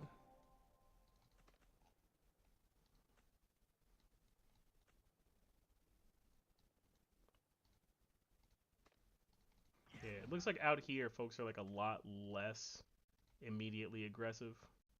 Oh, wait, hold up. I'm gonna swap. Let's do that one. Okay, no, that's why 5 We're good. Yeah, fair trade. Alright, we gotta see what's what. How we doing? How we doing?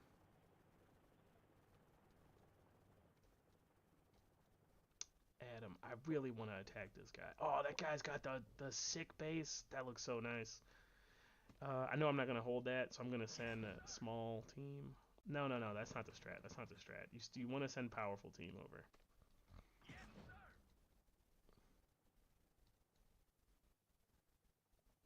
Because like I'm spending the troops to go there, so like I need to project power from a distance. Is the way it is.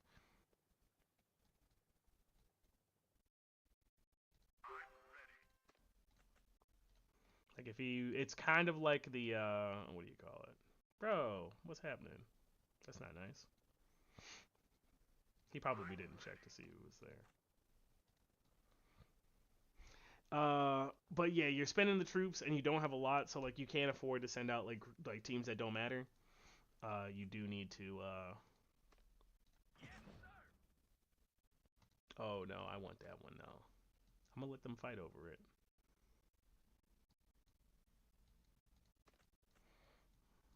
I bet I could take that. Ooh, and he's about to run out too. Yeah, I bet I can take that. I want the crystal. Sorry, bro. I don't make the rules.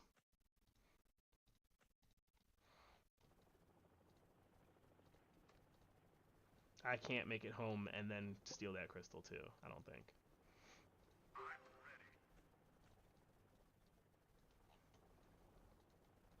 Yeah, this is pretty fun. I like this. This is cool. I'm having a good time. We're doing some fun things. I really want to just attack Song Chef's base directly, but I think he has a couple of allies in the area, and I don't want them to jump on me.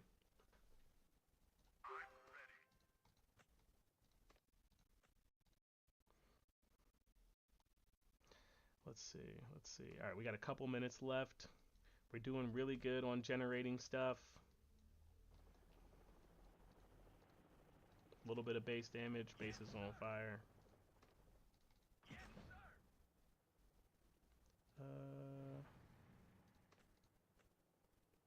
I'm gonna pull back there because I don't want to hit my allies. I feel like I'm probably like one of the few people who's actually paying attention to hitting their allies and trying to not do it. Uh, I'm gonna attack that guy.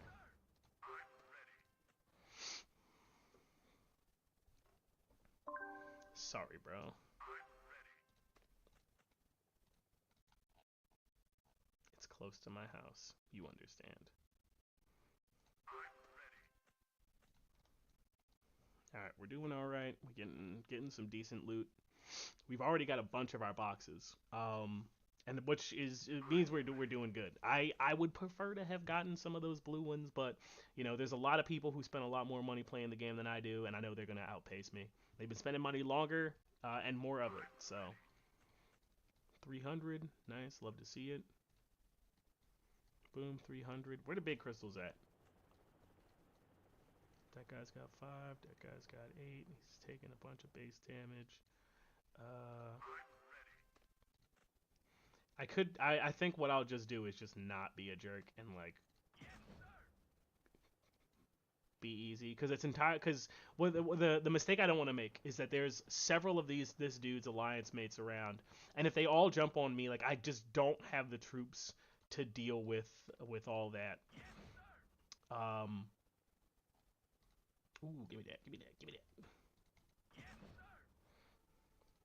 I don't have the troops to deal with all that, so it's like I either fight with the remaining troops that I have, or I try to like just get materials for the event with like the little bit of time that we have left. And we only have a minute left, so I think that's all I'm going to really be able to get. I can jump on one of these, I guess. And we're still doing good. We're keeping we're doing our respawn stuff. We got some crystals in our base. Let's see, individual ranking. Alliance ranking is number 15, not bad. I'm up to top 200. Feels good, man. Um, yeah, we just let this ride out.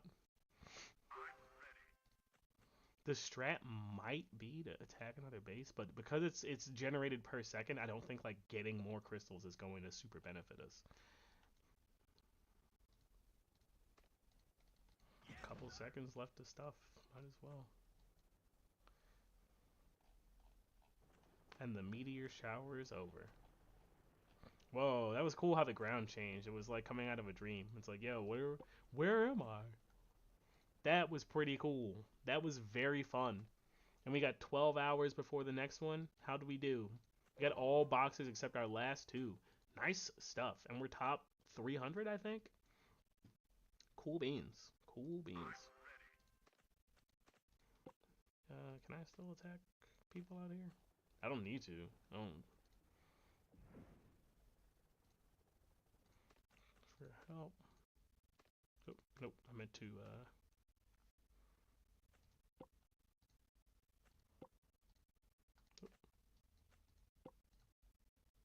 What? Opponent. Hey. Oh wait, are we the next server that it's fallen in on? I guess. All right, I see the writing on the wall. I need to wait for my. Yo, let's go! It's falling on our server next. Let's go! I'm excited. Cool stuff. All right, cool. I'm just gonna hang out. Let's go over here. But yeah, that was really fun. That was pretty cool. That was a fun little jaunt of meteor shower random razzmatazz. That was pretty sick. We didn't lose all of our troops, which is nice. I'm gonna apply for the capital buff to reload some dudes up. Where the heck are we? Here we go. Let's see. Secretary of Security. Cool. He's had it for 26 minutes. Nobody's in the queue. Just what I like to see.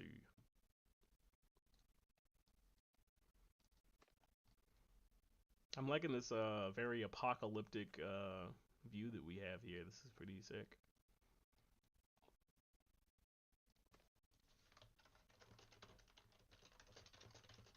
Yeah, what y'all think? I thought that was pretty sick. That was pretty fun. I have a private message from Hoopst. Oh, yeah, my base fire. All right. Yeah, I'm just waiting on. All right, I got 10 minutes for my War Fever craps out. I think we got all of our boxes. Oh, nice. And we got a Winter Storm Battlefield coming up in an hour. Psych. Sick. I mean, I'm definitely gonna stream that. This is always fun. I what the scheduling with this has been kind of tough because it's like this is at midnight to 2 a.m. so I need to wait like an hour and a half or hour and some change almost. This is at 7 a.m. and I train during then, and this is just really late in the evening, so folks are doing other stuff. So it's also kind of tough. But what I'll probably do. Whoops. What I'll probably do is just record it and then I can jump back. Nice, here we go. So Secretary of Security. What I'm gonna do is start building up my. So one, what I want to do is I want to build some T10s until I get 10k, just so I have them, because that's gonna help get me through the next bit of the week. And I forgot to spend my zombie medals before the end of the event. Dang it, I just realized it. But yeah, I'm gonna get these dudes up to 10k, because I spent a bunch of them doing the zombie siege. And then I'm gonna build some T7s. If you want to know why, check the video for the total mobilization day. But yeah, so we're gonna do that. And yeah, basically that's probably gonna be it. I'm gonna pull back and chill, whilst we fight our adversaries. But I need to throw a shield up because I need to stop playing for like a little bit, and I can't just like idle. So we're gonna chill. So actually, while my cooldown is going down, if folks have questions in the comments, we were chatting with Ian and Pat Yong a little bit earlier, and talking about some mechanical things. If you have any questions, feel free to throw them in the chat. This is a good time. I can just kind of hang out. We can do some base cleanliness stuff. Is that what is that? Is that Facebook or something? I don't know if it comes through in the chat, but I got some noise popping up over and over. But yeah, feel free to drop in a comment. What do you think of the meteorite war thing? What do you think of the Do you have any questions? Yo, thanks, Ian. Glad to have you here, man. I'm having it's a good night for streaming. Oh, geez. Yeah, these guys are out for blood. Yeah, I mean, I got all my boxes, but like, I want to hang on to those 10k troops because they take a long time to build. 10k troops is probably like 2.5 days worth of building troops, so it's rough. Oh yeah, but yeah, Ian, you had asked what was it? It was about the positioning thing. So yeah, I do have a video on that, but to briefly to jump into it again, now I have a moment. I can kind of go through some like some examples here. Um, where are we? Here we go. So let's check the VS. So I do a better job of it in the video, but basically let's have a battle here. That's pretty even. Maybe we'll win. No. It's okay.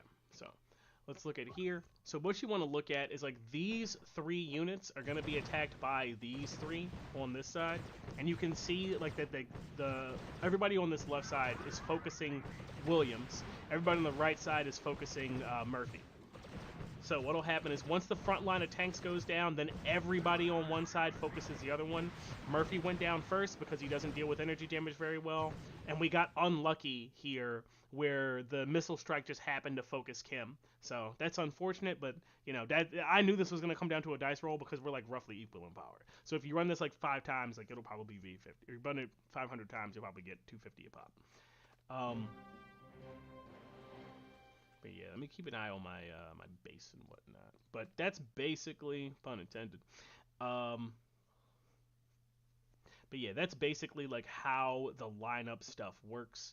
I go really into detail on positioning and like why I pick what I pick and like what I did to kind of make my heroes kind of stand up to certain types of damage and stuff more. In the what is it called? Oh, they have a bunch of unshielded over there. That's really enticing. But for somebody who has like 2.5 squads worth of troops, maybe I should pull back, or else my hubris will get the better of me.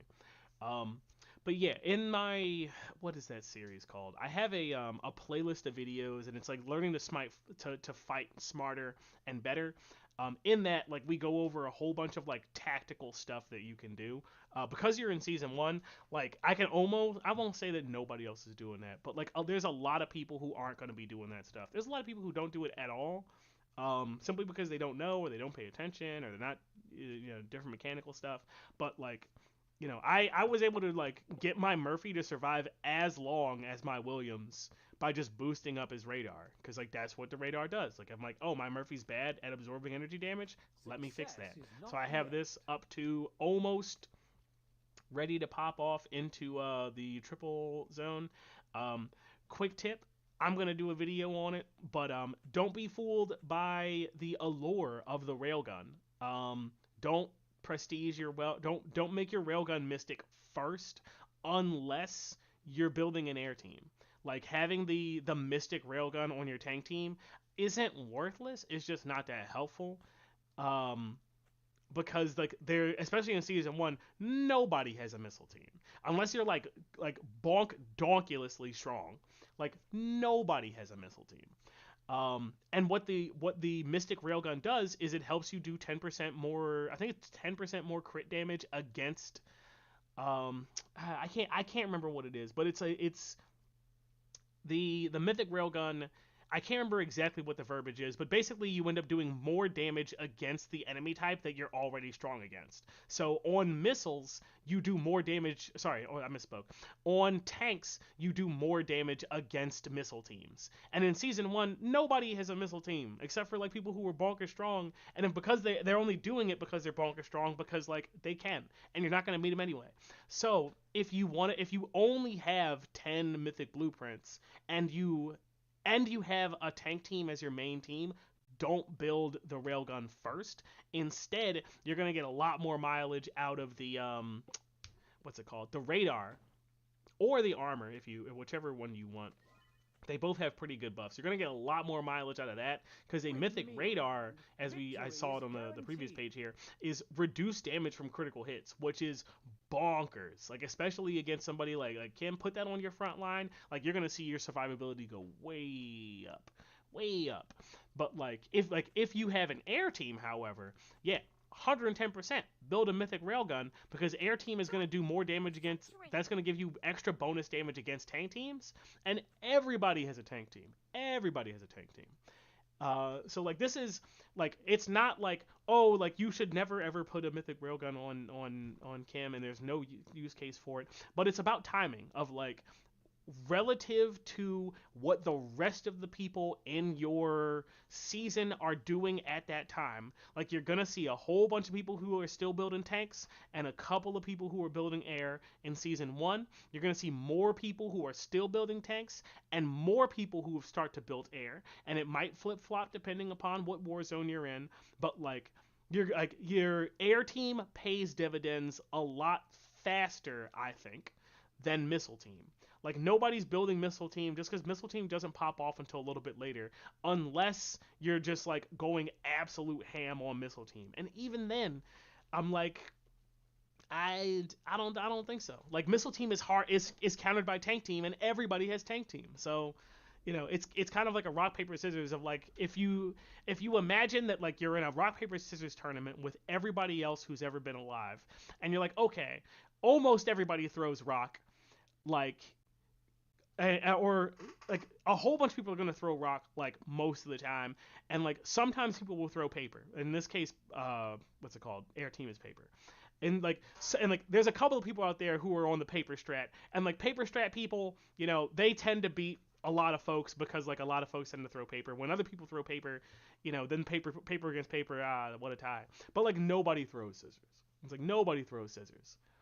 Because they're like, oh man, I'm gonna be a scissors main to stop all the air teams, stop all the, or not the air teams. I gotta change away this verbiage. Just the metaphor is getting away from me. But you understand, I'm sure, through this haphazard razzmatazz that I'm bumbling through whilst I wait for my cooldown to go off. But the crux of it is like you want to pay attention to what everybody else is doing, and then kind of on average make your decisions based off of that. And I say that with the understanding that I'm speaking to folks who are either low spenders or medium spenders. Like, yes, you can hard counter everything by just spending a whole bunch of money. But my assumption is that you don't want to spend a whole bunch of money. And that's where like the decision making comes in. Ian said that's a really good point. The point is there's a whole lot more tank squads and air squads. Yep. And so going missile squad to counter the small number air isn't wise. And that's exactly my point. Yeah, you got it.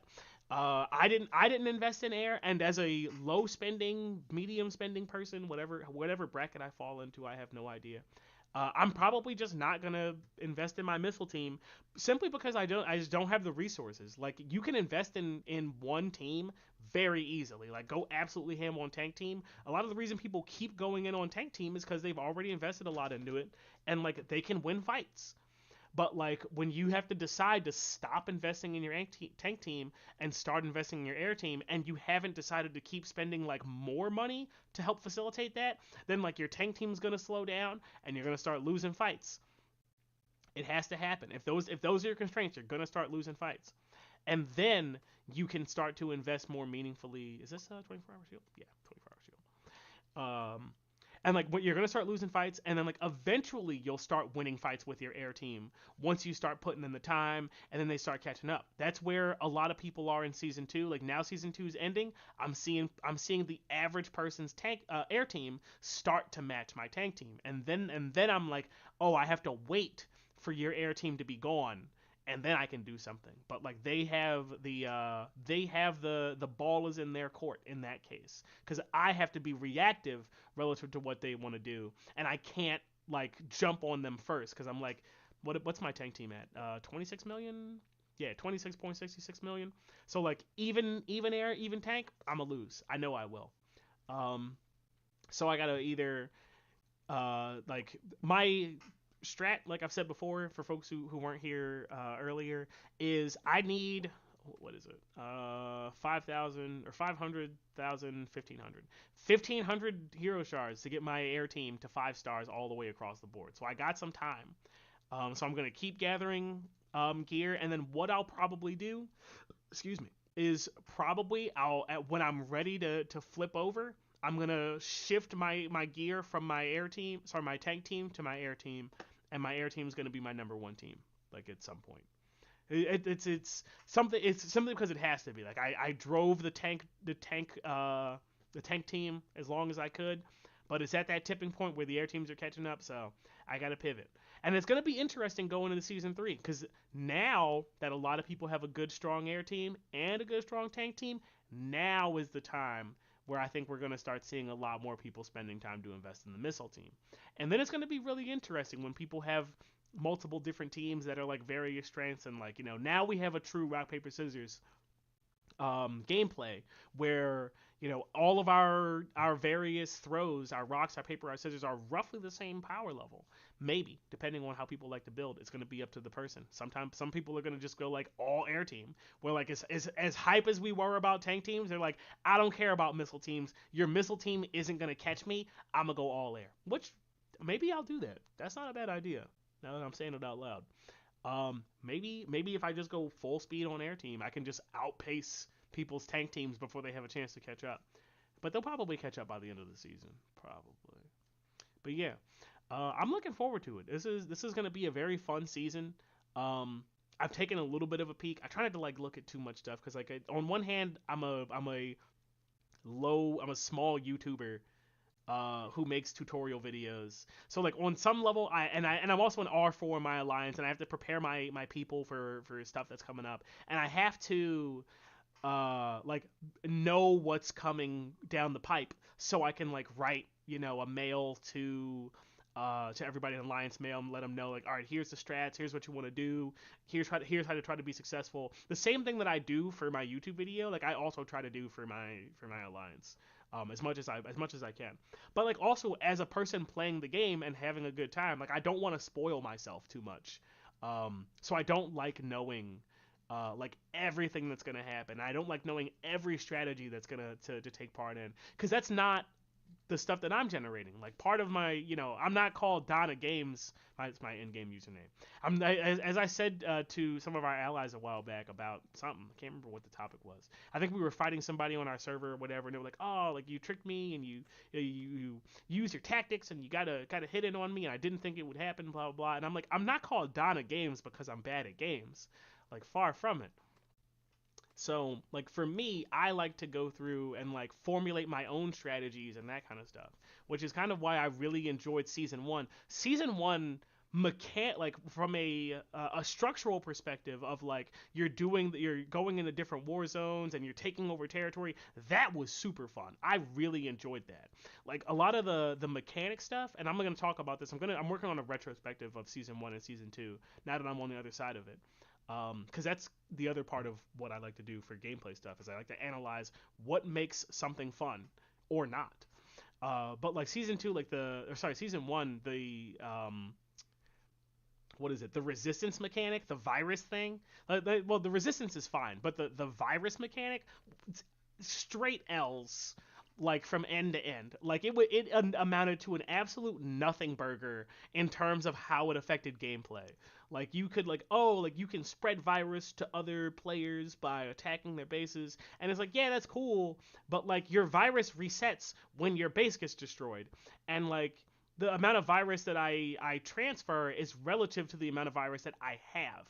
And I'm going to completely ash your base before your base blows up from virus.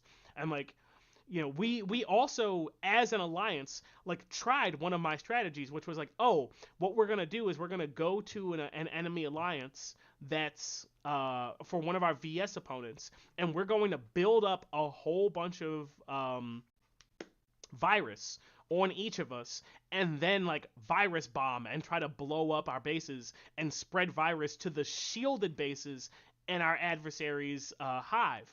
And like the fact that you can completely counter like somebody's base going to do a virus explosion by sending one scout plane is absolutely ridiculous. Like it completely makes the mechanic like nothing, because one person sending out scout planes can basically defend the entire hive, which is more or less what happened. Like kept doing the base explosion tactic, and it was cool and it was fun. Like up until you realize that it amounts to absolutely nothing in the season. So for me, like I really enjoyed the war games integration in season one, and like having to not only have alliances on your server and like understanding that it benefited you and your allies to try to coincide who you're attacking and where, or to jump in and try to help and do that kind of stuff. Like that was really cool, and I think it led to us in season two having a much more cohesive server, because we had learned to work together. We had learned to put our differences aside to like prepare for season one and work together, and we had each other's backs. So going into season two, like we were like, oh yeah, it's us and other war zones against other people. Let's do it. That sounds great. So like that was cool. But then like the other parts of season one where they're like trying, like the gimmick mechanic of season one was like absolutely lame. But in season two, I felt like they really nailed it. Like the winter and temperature mechanics in season two were actually really cool. There was a consistent motivation for you to want to keep your base warm, as opposed to only doing it during blizzards. Because in blizzards, if you kept your base warm, you like got rewards and you got little prizes and stuff like that, which was neat. But if you, like I said in one video where it was like a mistake that I had slept on for like probably like the first like 3 weeks of the season. Keeping your base warm in season two gives you a 100% boost to your base resource generating speed. So when you're getting food, you're getting iron, you're getting coin, like having your base be over 40 degrees, you're just popping off and you're just getting more resources. Now granted, like with the construction, not the construction buff, but the capital buffs, like it's not like it's easy to look at the construction speed up and it's like but like plus 50%. So you assume like, oh, plus 50%, like that's gonna cut my construction time by blah blah blah, and you're like actually no, because the it's not like to the final time, but it's off of like your base speed, and I break that down on another video. It's kind of complicated, but it works out differently. But like you still get more food, and it combines with rapid production, the best engineer skill. Okay, it's not the best engineer skills, but it's very good. It combines with rapid production as well, like, and it combines with Secretary of Interior. Like season two is just like Resource City, so good, and like mechanically it was fun. The different animals like taking different amounts of damage was pretty neat. And then like the soil war itself was pretty solid. Yeah. But yeah, Ian said the inertia to move from the air to tank and dealing with that temporary slowdown while transitioning, it's rough. Yeah, it's one of those things where it's like yeah, you can ramp up your spending to try to like make that time shorter, but like there's no way to really get around it, because like there's only so much stuff that you can buy within like a certain time frame. There's only so many avenues for growth within a certain time frame, and eventually you're gonna hit the gear wall where like you just need what are they called? The blueprints. You just need blueprints. Let me make sure I get the name right. Legendary blueprints. That's it. You just need legendary blueprints, and like there's nothing that's gonna get you that except time, because you just have to get honor campaign tokens or honor points, whatever, medals. And like once you hit that, it's just like, well, I guess you just gotta wait and cook, wait and cook.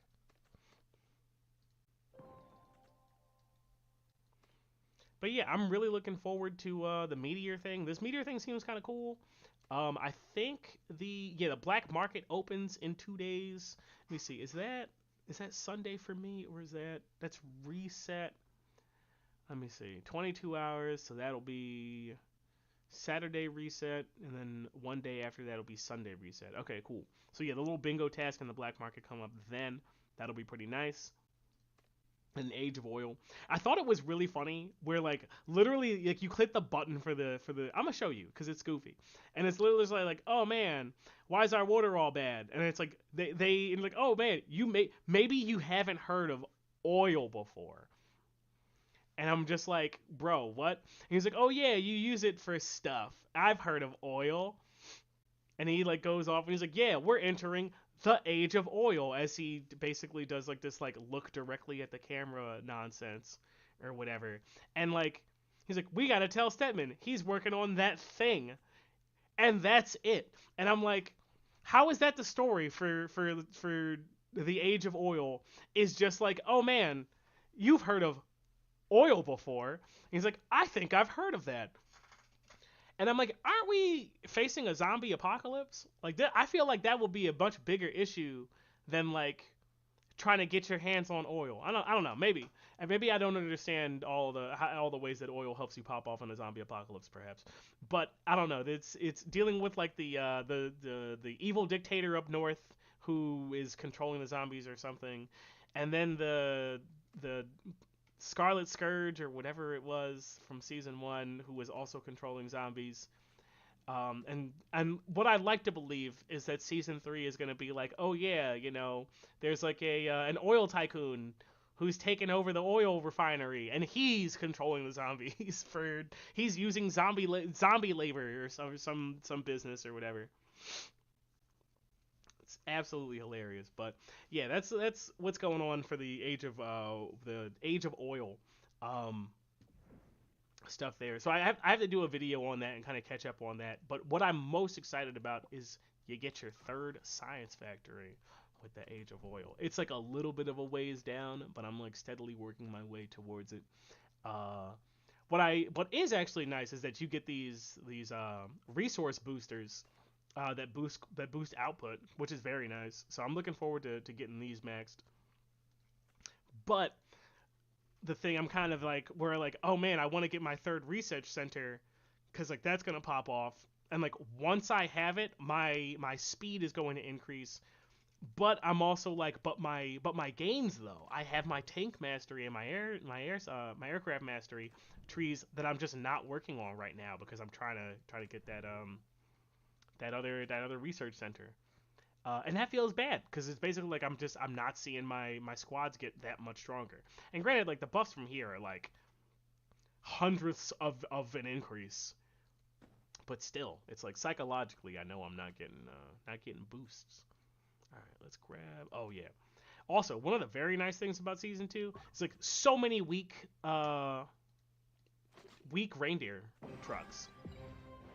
Like before, earlier on, no hero shards, rough-a-roni. And then they reclaim the speed ups. This is highway robbery. I want a refund. Um, but yeah, there's like way more in season two. There's like way more like weaker reindeer trucks, which is really nice because like now I can actually get them as opposed to like when you see them in like season one and like early season two. Like the only people who have them are donkulously powerful. So like they're like, oh cool, reindeer trucks. So I was like, all right, well I guess I'm not getting that. And like now in season two, like everybody has them, so I'm like, cool, sick. I actually still haven't done the research for mine. Oh yo, I got both of the zero shards. Sick. Coming back up. But yeah, I actually didn't do the thing for mine, mostly because of the cost that it takes. I think it's like now I feel a little bit more comfortable in doing it. Um, Also, somebody tried to give me shade on a video a while back about like having my inner city truck up. Like your inner city truck stuff doesn't cost resources, it only costs badges. So like while you're working on getting your special forces up to 80 or whatever, you can totally spend some points here on, I would say can and should spend some points here, especially on science day, because you get bonus points for every badge that you use. um but yeah, what I was going to say about the reindeer thing, I like didn't do this for a long time, because when I was working on my T10s, I was barely over like 19,000 what are these called? Valor badges. I was barely over like 19,000. I'm like, if I get that reindeer and I run out of badges and can't get my T10s, I am going to tilt off the face of the earth. So I waited for like a really long time. And now I'm just like waiting for like, it's not that, like reindeer aren't that important to me. Yeah, it's an avenue for growth and blah, blah, blah, blah. But it's not that important to me. And also, what I'm trying to do is time it very well so I can get bonkers points on a science day for the VS battle, and do that. I'm trying to save it for when like we're like roughly even with our opponent, because like this week and last week we were kind of like, yo, after the end of season 2, I'm tired. So everybody was like, I'm gonna just build troops. I'm not going to stress about it. So we were kind of both, for last week and this week, we were like not pushing our alliance. Like, yo, you gotta go, push, push, push, push, push. Um, so we were just kind of taking it chill. So I'm like, all right, both of these weeks, I've been sitting on it long enough. Like, I'm not gonna stress over like, oh man, I'm still missing out on reindeer. Like, they're nice. Like, you get 2 shards, I think guaranteed. As opposed to having to re-roll pretty frequently to try to get 2 shards. Let's see what we get for this last truck. One, one. None, none, double. Let's go. You have to do that to try to get 2 or more. Um, but I'm like, I'm not super shaken up about it. I mean, like having a nice chunk of VS medals in your back pocket is never a bad thing, I think. And then like some of these other ones, I'm not like super. I don't really care about these, so I'll probably upgrade them like when I want extra points. But like neither of these like means a whole bunch to me of like getting extra attack and defense and stuff. And these are like putting a cap. I don't think this one's actually that valuable. Like I think it's probably more valuable as a means for you to get big points for your VS Science Day or whatever. But like I usually if somebody attacks my truck, it's because that they're like, oh, I'm taking this. Like this is mine. Um, Sometimes, rarely, I'll see somebody attack my truck and then lose. But like I don't see a lot of people attacking trucks that they're like, oh man, I know I can't take that, but I'll fight it anyway just for the fun. So like having a cap on how many times people can fail to grab your stuff, like people who are they just pick another target, and people who are way stronger than you are just gonna pick something else. But soon we'll grab the reindeer. Maybe it'll help out where I guess you do get like the big Oki alliance points. So I guess that's nice. But yeah, definitely grab the extra truck, because like if you're even if you're not like going absolute ham on your truck tree, like go for the extra +1 daily truck is nice, because that's just like more shards in your pocket. And when you need 1,500 hero shards like I do, like that then you got to take your time. It's a slow walk, not a race. So do that. But yeah, I think so. Our shields up. We're kind of vibing. We're chilling. Um, if folks stick around, I'll just keep talking and playing and stuff like that. But I actually now what I'll probably do is I'll probably go get food, because I forgot to eat. So that's important. But yeah, we got a whole bunch of videos and stuff like that, tutorials, razzmatazz, gameplay stuff, guides on how to pop off with what you have, so you don't have to spend a whole bunch of money. Gotta spend a little bit of money, but not a whole bunch, not a whole bunch. I've actually cut back my spending quite a bit in like the past month or two, just because I was just like I was buying stuff that didn't matter, and I was like, oh man, lights and buttons and whatever. So I was like, I pulled back a little bit, so I've been doing that, and I'm trying to and I'm still doing good. I'm still doing good, as you saw today. We got like all but like the last 2 boxes, and we get one more round in 10 hours, it looks like. So That should be fun. I hope we do this Meteorite Iron War thing. I hope they do this like a lot more frequently because this is cool, and I would hate them to have spent like all this time doing this for us to only do it twice and it never show up ever again. So I'm really hoping that this comes back. This was a lot of fun. This is a good time. But yeah, I'm gonna actually stop streaming. I'm gonna go get some food. I will most definitely be back on for some. I'll definitely stream again for the next Meteorite War. What I'll probably do is I'll record the Winter Storm Battlefield stuff, which starts up in 45 minutes. I'll record it and then probably just play. I just cut it down and try to edit it for the next Battlefield lesson. Because that's at midnight my time, so if you're East Coast, that's kind of late. Uh, but I don't know. I'll either record it or I'll stream it. I don't know. I'll decide once I'm done eating. But yeah, yo, for all the folks who have stuck around, I see there's like a bunch of folks out there, yo, especially the folks who were chatting with us earlier, Ian and Pat Young. Thanks for being here. I appreciate the conversation. Also, it's also just like a lot of fun. I really enjoy talking with other Last War people because, like, frankly, we're hilarious and we're all very funny people. Um, so it's always a good time to chat with y'all. But yeah, I'm gonna go grab some food. This has been a lot of fun hanging out. This is probably my favorite stream so far. So this is cool stuff. But yeah, y'all, thanks for watching. Thanks for listening. Feel free to like, comment, subscribe, all that goofy YouTube stuff, blah blah blah. Share the stuff with your alliance if you think that they'll get a kick out of it or find it helpful. But I'm Big Hair Gaming, and I'll catch you in the next one. Take care, everybody.